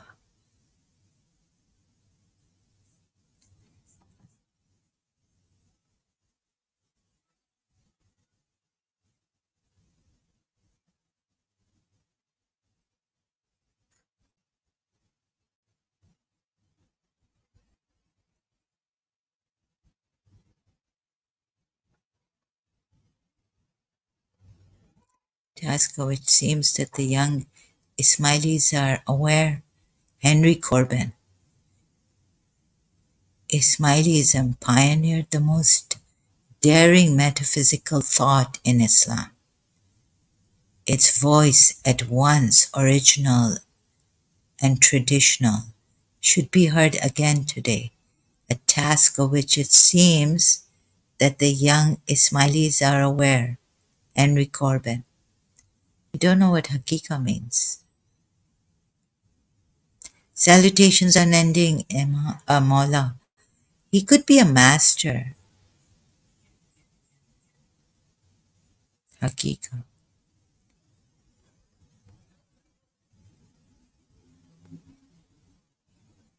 And say the truth has come and falsehood has vanished. Surely falsehood is a vanishing thing. And we reveal of the Quran. That's a stupid ayah, Zahra. The sustenance is still in abundance in most Western countries. Is Allah suffering from amnesia about his curses?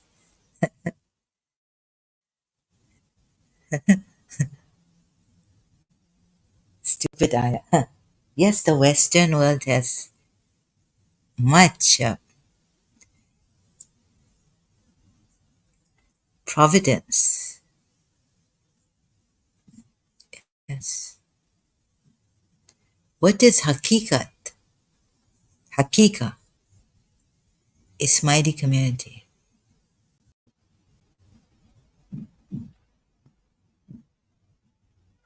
Fruits. Huh. Blitz to be says it's a stupid ayah. Ayah, yeah. Oh my God. And we couldn't see it. How stupid. Chitu Krishnamurti was right. You don't want to get your, you see, blitz to be, don't encourage these. I'm helping. This is the least, but it's a lie. Why follow something which is a lie? Why from one, okay, horrible lie, which is very strict and all this, to another? Go to the Persian pagan then, paganism. And what's the truth?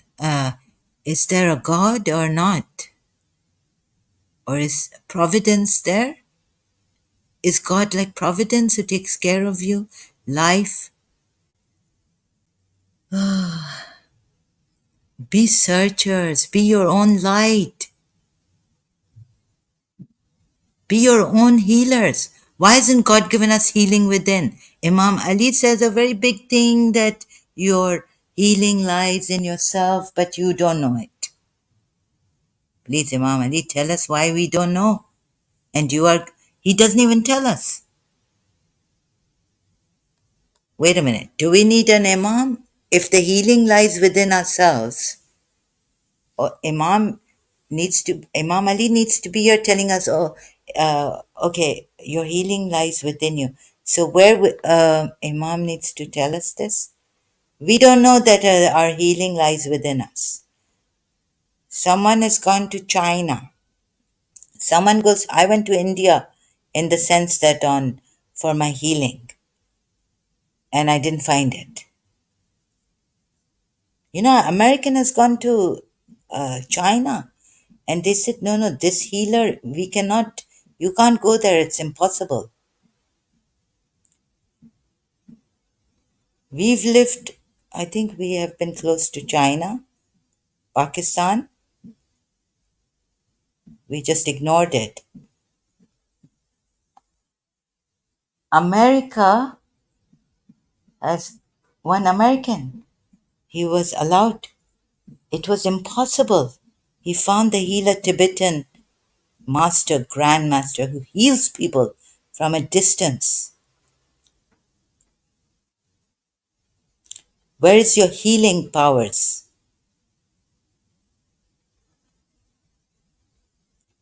Have you seen what happens to you?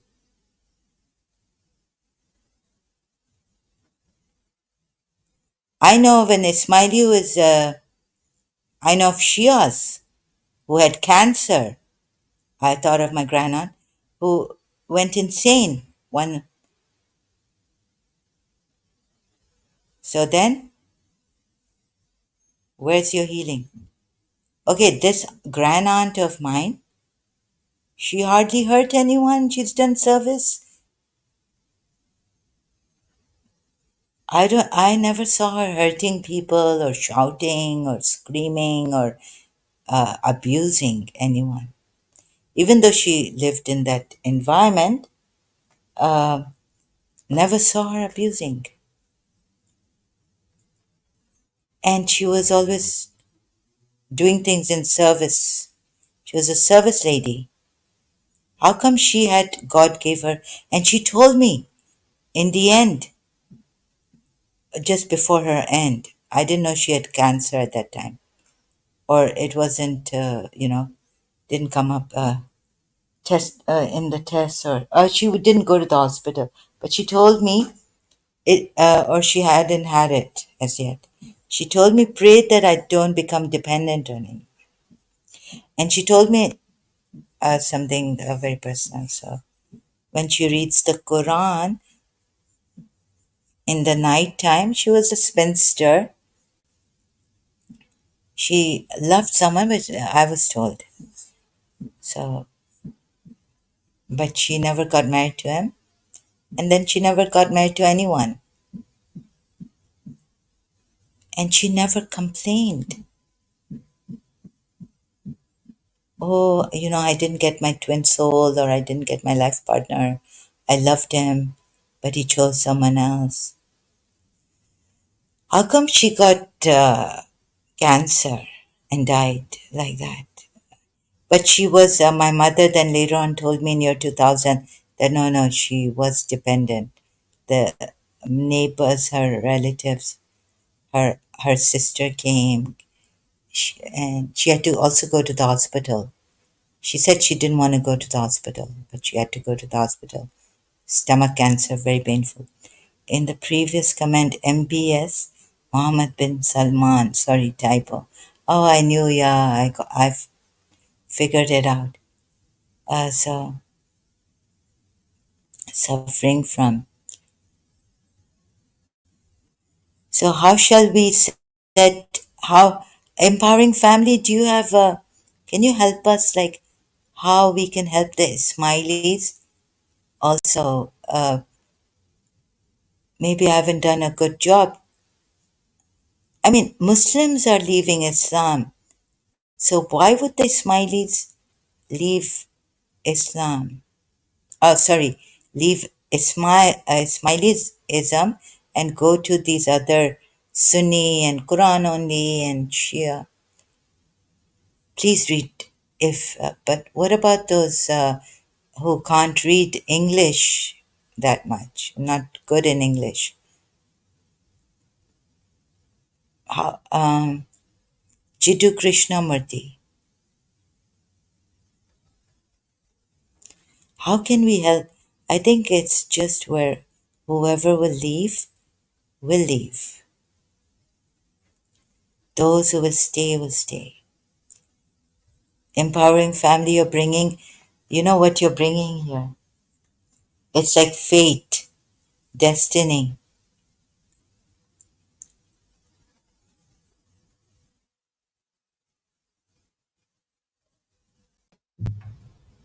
Is it that? In ki kismat, it's in their kismat? Like even so many have left the Smiley community, right? But still they continue. Continue with the what? Islam.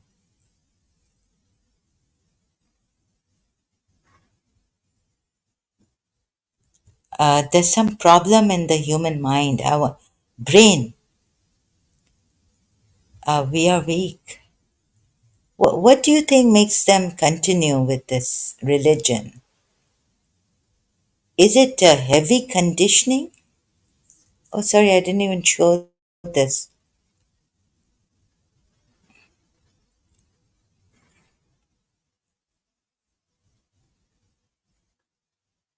They continue with, you can see examples.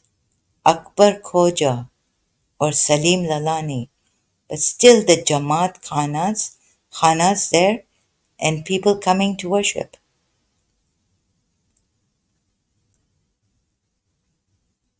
Oh, you mean the Ismaili community will continue?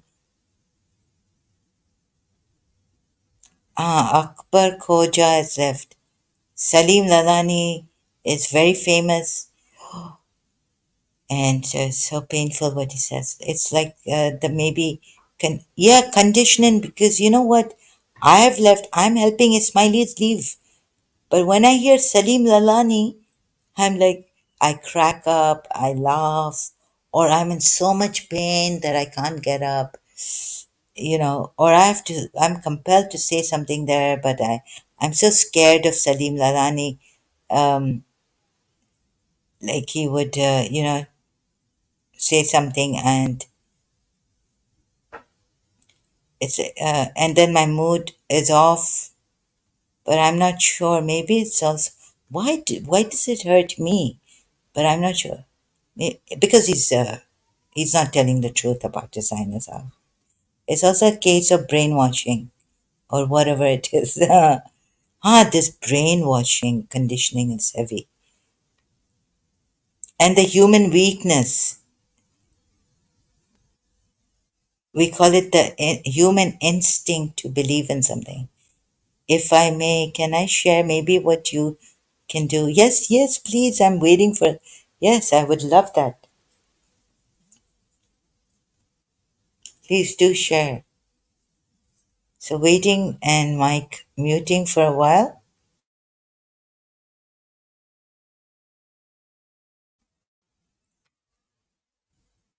This is very important. You remember a few weeks ago when one episode I had told you about how you would find people like on this channel, like for example, Blitz. There was that other person who was talking about science, I forgot. Quantum physics, doctor. Yes, yes, we were. Quantum physics, right?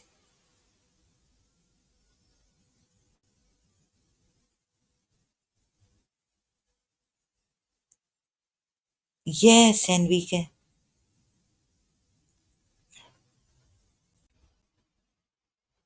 Blitz to be says Bilal Phillips says in one of his Jummah khutbahs that Muslims in the West are leaving Islam in droves, and we will see a tsunami of apostasy soon.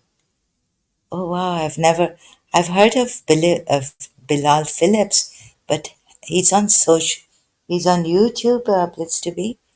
That's really great. His name, and so many others. So keep that.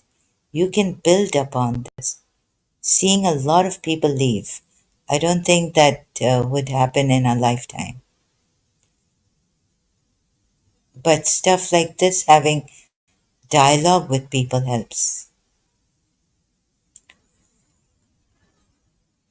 Yes, and people also don't leave us with, they don't allow the dialogue to happen, some of them. So keep that. Keep doing that. And maybe also this will grow. I don't think my channel will grow because I'm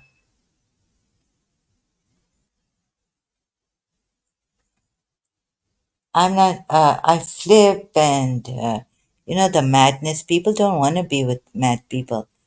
Um, and there are certain things impediments that I have. I can't give prior notice. I'm not that professional. Allah, empowering family, please don't say that. And I don't think that in our lifetime, I hope to see in our lifetime what Bilal Phillips says. But Blitz to be says that Bilal Phillips says that. Keep the dialogue going even when they, but that quantum physics, one thing was that quantum physics, basic science, he was explaining to me, right? And then people are, did you see one here commenting, were you there at that time? That to me, that Zahara, you are a kid. You don't know basic science. You were there, right? So that is then, uh, not that I should care about what people say, but how many people will come here? I don't have that general knowledge. I have zero general knowledge. So I have very limited. About my live streams and my channel, I don't have much hope, but there are other ex Muslims who are helping, at least the Sunnis, to leave Islam. Yes, I think he was calling me a kid, not quantum physics. But I said, yeah, at that time I said that I think I misunderstood. I thought he's calling us kids here. But I think he was calling me a kid, not quantum physics, right?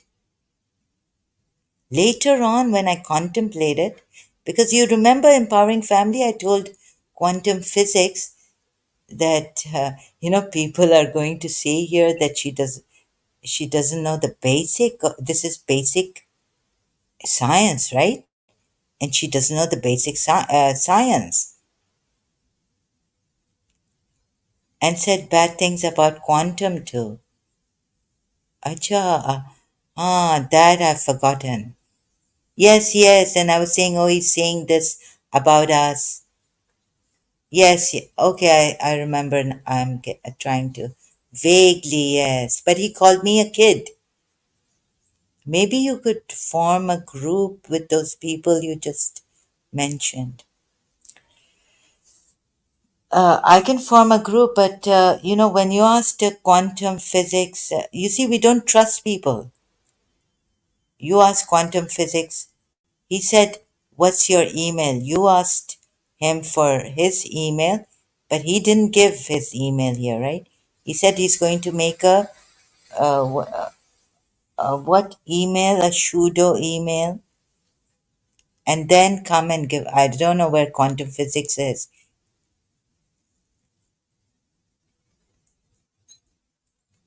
Maybe group. If I could get along with one person, same kind of level understanding and all this. A little bit about quantum physics. If he's here, he can come. I have to. I have a little bit of complaint against. Please be prudent. Like empowering family. I think he will. Yes, he said bad things about quantum physics here, and but you see, he called me a kid, and quantum physics was repeating what he was repeating. That basic thing I remember. The other I've forgotten. Like what is string theory? What was the point he was trying to explain to us? Very like in. I admired his way of doing it, but since he was repeating it, then on second thought, like we should build trust here. We don't have that trust. We don't trust each other. And he was going to come and give his story, or he can't give a story. Quantum physics, like speed of a car and train. Yes, yes, that one. If I remember, yes, yes, you remember correctly. So if it's coming on the opposite direction,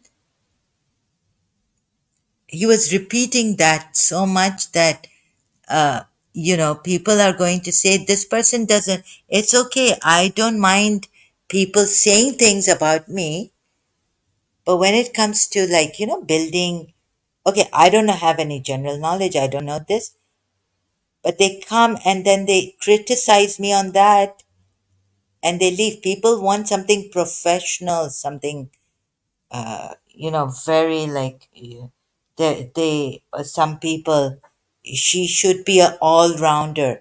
Like the Muslims in the beginning were saying, oh, you don't know all the Quran in Arabic, or you're a Shia, okay, you have been a disbeliever.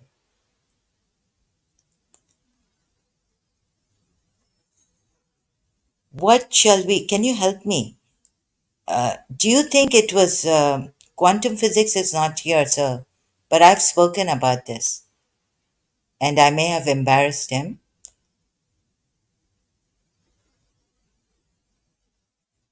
You see, a person needs to be a little prudent on this. I have been in the Karachi American school. I've had a crisis in my life, all that, right? How can I explain now that this basic science I haven't done in school?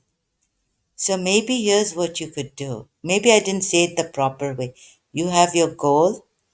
Maybe go on some platforms and post like, I'm Zahara and this is my work. I can't write, right? So little bit I share like, oh, I make notes. Yeah, yeah, yeah. I share on Facebook. Yeah, since for, but explaining the Quran. Yeah, let's see what I'll post like I'm Zahra and this is my work and what I want to do. Maybe you can find people to help out in your work. Yes, like why can't I find people here also? I make some notes when I can and I post them on my uh, Facebook profile. What other platform? Like, I can't use someone else's platform. And where can I make my own website? I don't have the time for that, to make my own website and all this vlog and blogs, whatever they're called. So I use this, right? Like, help me. People don't understand. Like, they just want everything so professional, and I should be an. They expect too much from me. Maybe that also. I don't know. No one really appreciates. Very few people. But quantum physics did appreciate my work here. However, I'm a little bit hard on quantum physics.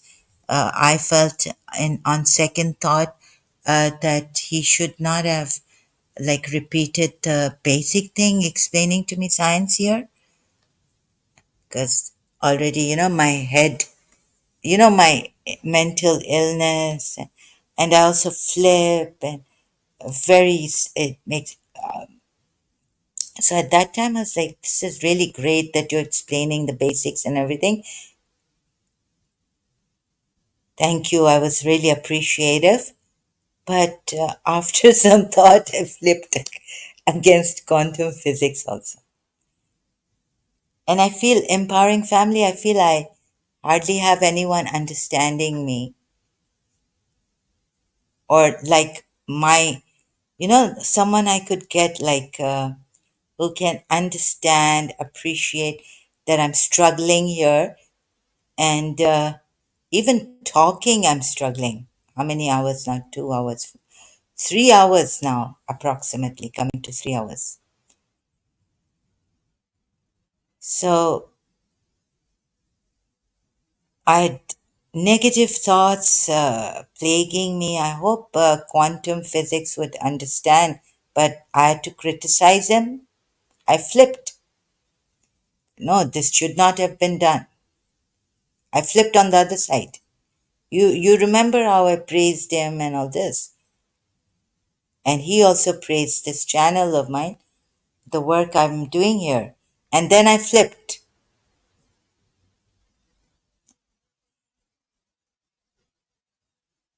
You usually, you there's a way of saying things. Even my way, right now, this way is not right. I know it, that I should be patient and appreciate the good that they shared the first time. We were really appreciating it. On second thought, some evil oh no, or this, and I just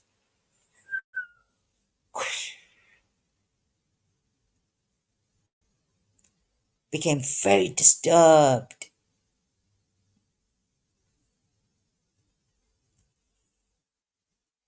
Then going through all that, because I think I wanted to listen to it again, right? And when you asked for the email, you see, he didn't give it to you. But maybe like Molla, some wise people, sensible, you keep your mouth shut now. Instead of embarrassing that poor guy, maybe his intentions are good. But I'm not, so when you asked for his email, and he didn't give it to you, and he said he's going to make a dummy email, that's when I felt that you saved me. What if I had given him my email, or he had given me his email, and I had emailed him?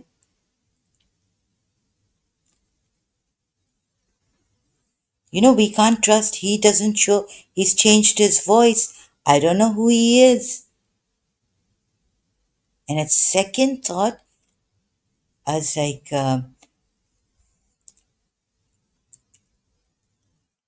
I took a second opinion too. He also said he had a story to share, but couldn't do to some things, and the work was being stolen. Yes, and he said He's told me he's got his yes, and his work. No, they have been stealing his work. But which work did he give to the people? Because he's got some research. He says he's done his research on something. I have forgotten now what. Yeah, please. We have to be. I'm sorry, as he has to protect himself and change his voice and not give us his true name, not even show us his face, and not even share. After 8, 9 months, he said he's going to he's going to do this research and give us evidence. But before 8 months, you see, he himself should not be asking me for the email to share with me what he has.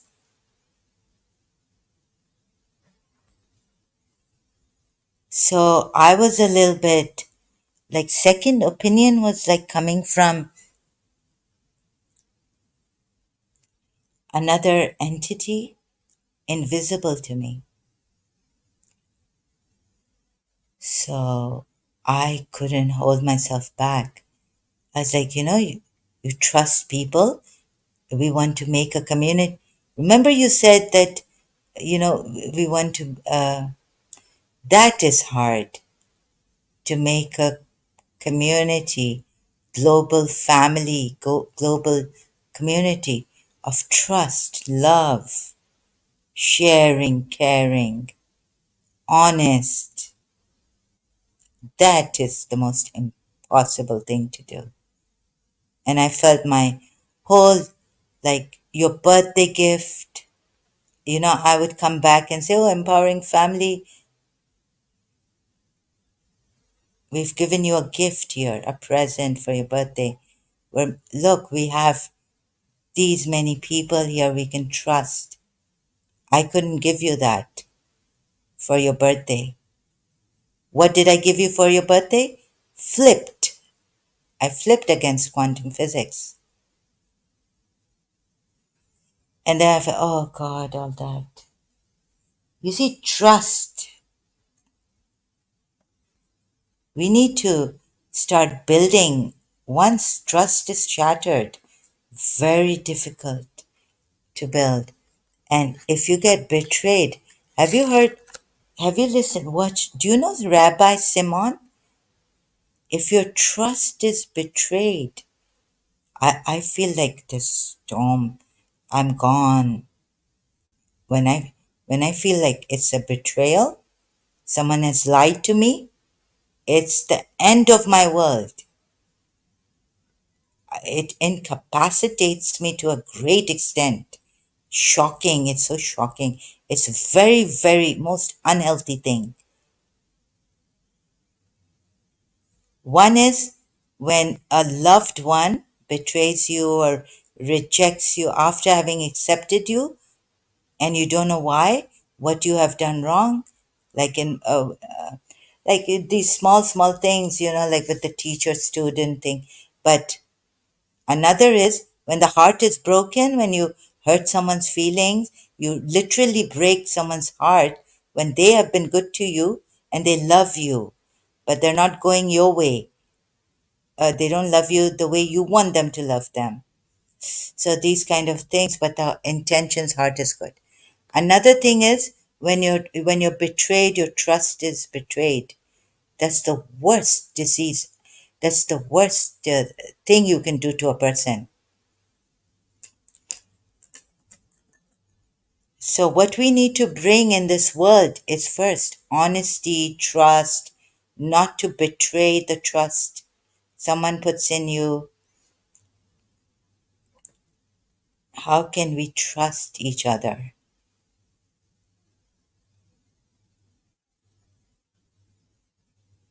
Yes, and since he also, I asked him, has your work been stolen? Anyways, but this Peter Russell on the light, he's very underrated scientist. I showed you, right, the Peter Russell's explanation is seeing light through light. Yes. I mean, through light's eyes. Speed of light and all this. Peter Russell. I don't know where quantum physics is. And after 8 months, I don't think he's going to come back here, give us his findings, his research, his proof. Do you remember what he wanted to give us? Like, what's his scientific proof?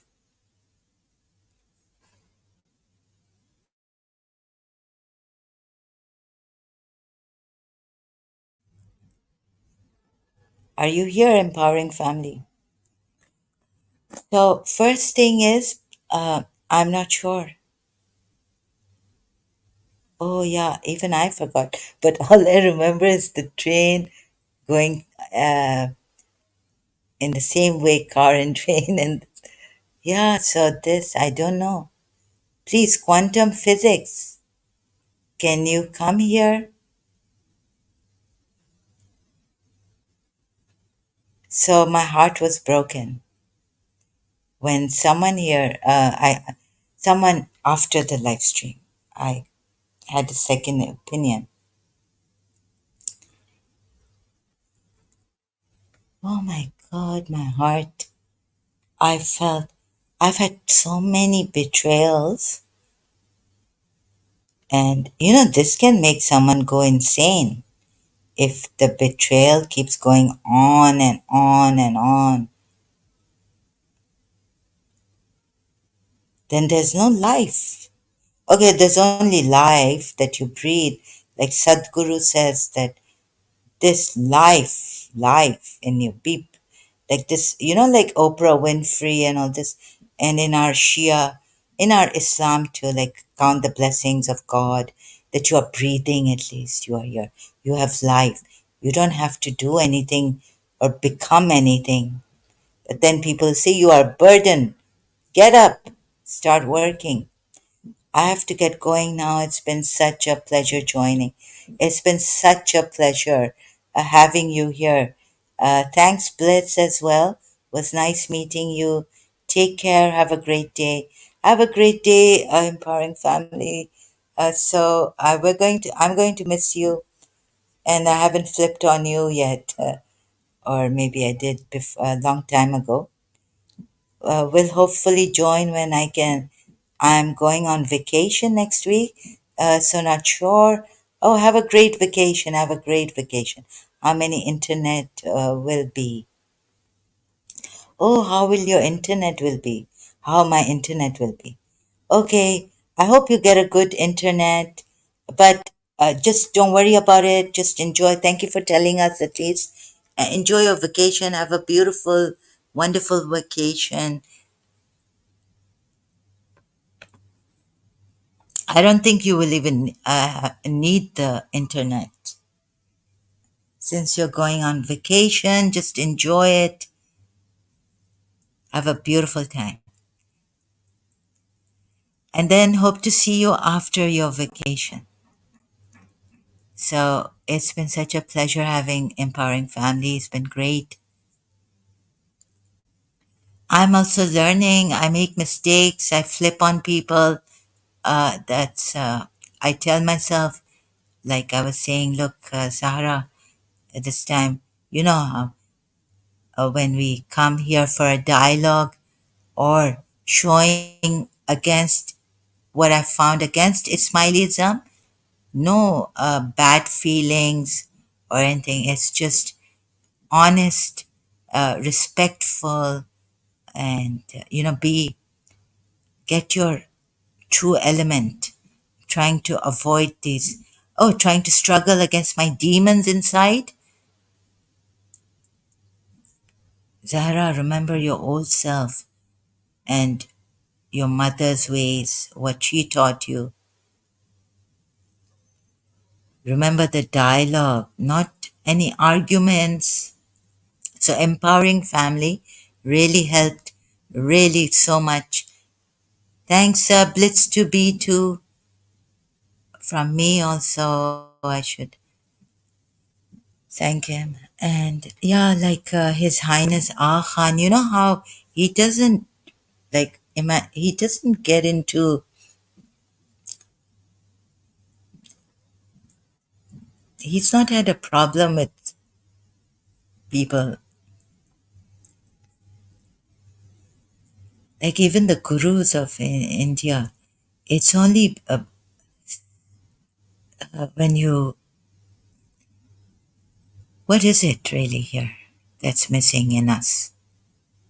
And I also have, from what maybe got from my mother, what it rubbed in, inherited, the good uh, has gone completely, not completely. A little bit is there, and I can remind myself what I was. Now I've become psychopathic or what. So please see that you don't, you know, do it in a most good manners. But yes, have fun, make fun a little bit, like I was going to. Reading, when I was reading the thing, I was irritated. I was like, because I'm sick. I'm so sick, disgusted with this religion. I cannot tell you. And Prophet Muhammad makes me throw up. It's so sick, disgusting.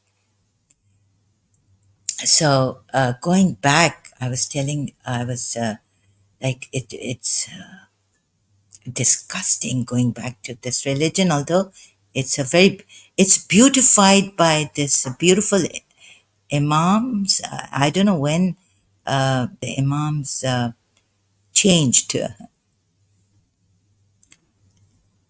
so lenient, became so lenient. Like His Highness Aga Khan the Fourth, I haven't seen a human being like him, an imam, or I haven't seen an imam, my own imam as a Shia, but I haven't seen. Oh, Rabbi Simon. Actually, the way Rabbi Simon conducts himself. That day I was angry at someone, Zaini, or, you know, and then Rabbi Simon's, it was like good timing, video came up. So he interacts, he gives his, he comes live sometimes and all this, and he talks about, not about, when he talks about his religion, I'm not there. I don't go there. And when he talks about something, about people's problems and life and human being, then I go there. And I really appreciate his ways. Like he was saying, there was someone who wanted to prove his point, talking about the intellectual, the showing off, that, oh, I'm right, Rabbi, and you're wrong. So how, in such a sensible, wise manner, he dealt with this man, young man, amazing. And I put a comment there and said I would explode. Yani, before, I mean, I gave myself a bad name. That's not me. Before, like when I was in Karachi American School or something, I wouldn't explode at someone who's trying to prove his point. I would just walk away from them. I was that much content about my religion that even if someone came and told me, oh, you Shia, oh, you this, um, oh, you kafir, I wouldn't say anything back. But after having a crisis in my life at the age of 15 and a half, I became a different, terrible person. And in year 2000, I became even more terrible. I felt I was being pulled down from my higher self. Like there were times, that let's say in the community, someone would say that, oh, they didn't invite us properly. Who cares if they didn't? But you got the card. Go to the the मुंह नहीं सही तरह दे रहे हैं देखा नहीं smile नहीं किया. You go up to that person and smile. They didn't give us their face properly. They didn't give us respect at the wedding. You enjoy the wedding. It's a good deed. It's someone's happiness. Like I would tell myself, rise above all these petty things. So, oh, you're looking at the mother. Oh, the bride's mother didn't give us attention. Or the no, no. You see what you give. It's like someone says, right? Don't see what the country has given to you. See what you have given to your country. So I was able to say these things, my voice cracks to myself and rise above the occasion, rise above these petty things. You enjoy. You be happy for that other person. Not that, oh, I went to this wedding and this one asked me this, said this. I could just, just keep quiet. Just silently walk away and enjoy the wedding for the couple's sake, for humanity's sake. So, but since year 2000, I lost that also. I couldn't do it. I'm pulled down. I'm at my lowest self. I couldn't rise above. And I wrote an email when it was happening to me, to my Hindu friend in London, that I can't do it anymore. And since then, it's been the worst, unspeakable things done to me. I don't know whether I made a mistake or I couldn't, what they wanted me to do, and I couldn't. It failed, it backfired. I don't know what it did. So I wanted to help people, support, but give them space. Like you, it's not me, it's we. I don't even need a thank you from you because what does Imam? I was following Imam when I saw that, the needs of other, Imam Hussein saying, the needs of other people are a blessing for you. So now, why would empowering family or why would I thank? That's just out of what is it really? Can you, what Imam Hussein says is the needs of other people are a blessing for you. When you provide their need, you get blessed.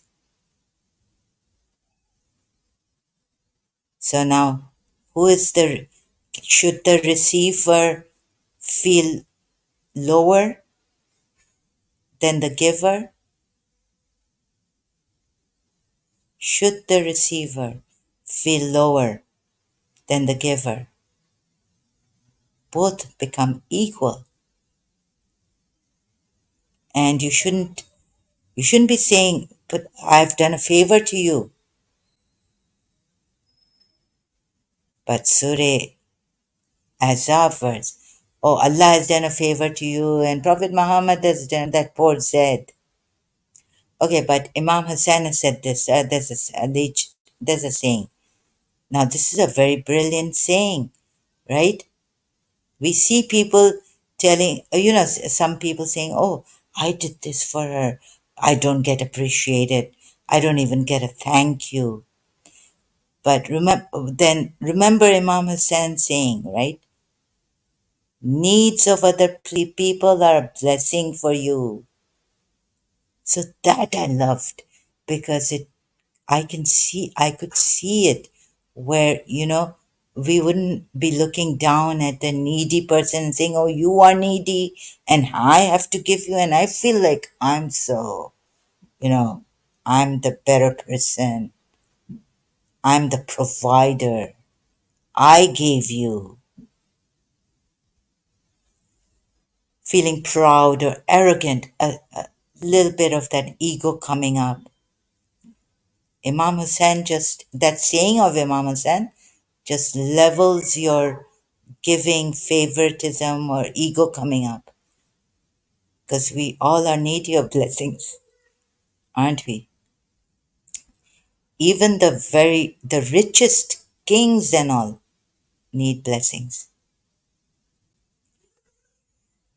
So there's, okay, that was on Imam Hussein saying when I was a Shia, I found that saying and I put it on Facebook, actually on my profile, like,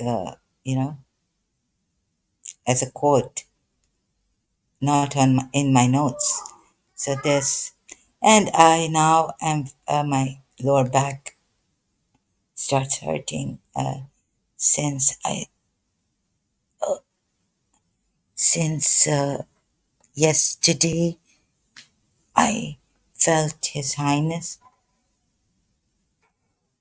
Okay, no, salutations.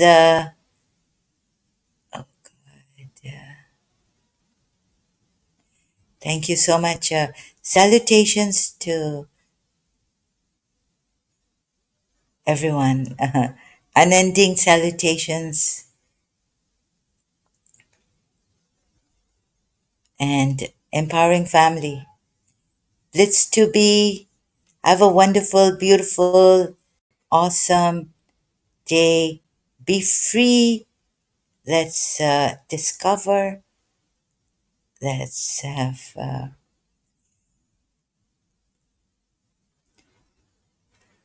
Let's be vulnerable. Let's give like Mother Teresa, but I couldn't do it. So I failed. I'm just protecting myself now. I can't give my emails and all anymore to anyone. Sorry about that, and can't. So I can't do like Zafar. He has his email, Zafar, ex-Muslim, Zafar heretic, ex-Muslim, on his. So you see, he's a man, and he can. What I've been through, I'm sorry, I can't explain right now, and I'm very tired. I have to go. So God bless you all, and those who don't believe in God, best wishes to you, or how shall I say? I wish all the best. I wish you all the best, or maybe I don't know what to say, but all the best, lots of love. Um, I wish you, even those who do not believe in wishes coming true. Have a great day. And what would Jiddu Krishnamurti say? Well, he was God realized, he just didn't use God's word. How would I say? Best regards to you. Leave Islam, leave all these religions. Let me see when I come to the Jews also, Judaism. I've had enough with this. But then empty your minds and rational. Oh, so I'll come later. Let's see. It's flowing now. Although I'm tired and my lower back it starts hurting and it's on and off. I think I need a break. So I hope I come in the flow again to talk like this without just what experience through my own knowledge I've learned, and maybe find some help from to articulate and express and share for the betterment of humanity, human beings. I wish I was Jiddu Krishnamurti now. So, in Urdu, maybe to help my Pakistanis, Indians, my Indian Muslims also, तो फिर मैं देखूंगी कि मैं उर्दू में बात कर सकती हूँ. Sometimes come and speak in Urdu when Samira Ashraf comes earlier on, I wonder when she will come again, so we can talk about what Jiddu Krishnamurti was showing. It's amazing, amazing. तो वो मैं उर्दू में बात करूं और शायद समीर उस level पे मैं आ सकूं कि फिर मुझे at that level I can come and talk, right? Like Rupert Spera, like with that, with whom, recently Universal Beauty in Iman. I couldn't, you see, I wanted to stop him, and we could go into that, how Muji Baba or Rupert Spera also sometimes stops the person and says, no, no, look this way, this. Or he listens, but then if there's something, sometimes he interrupts, sometimes, and then how they go that other way to show you. I couldn't do that. So I still don't have that kind of, I'm not qualified to do that. So I'm still like, let's start from nothing and let's do Jiddu Krishnamurti, what I've learned, what I've seen, and where we can get to. Let's see. With the Urdu audience, with my Urdu audience also. And let the English audience suffer. Sorry about that, the English audience. Okay. Thank you so much. Have a great day. Ooh, no, no, no. Don't go yet. I have this nice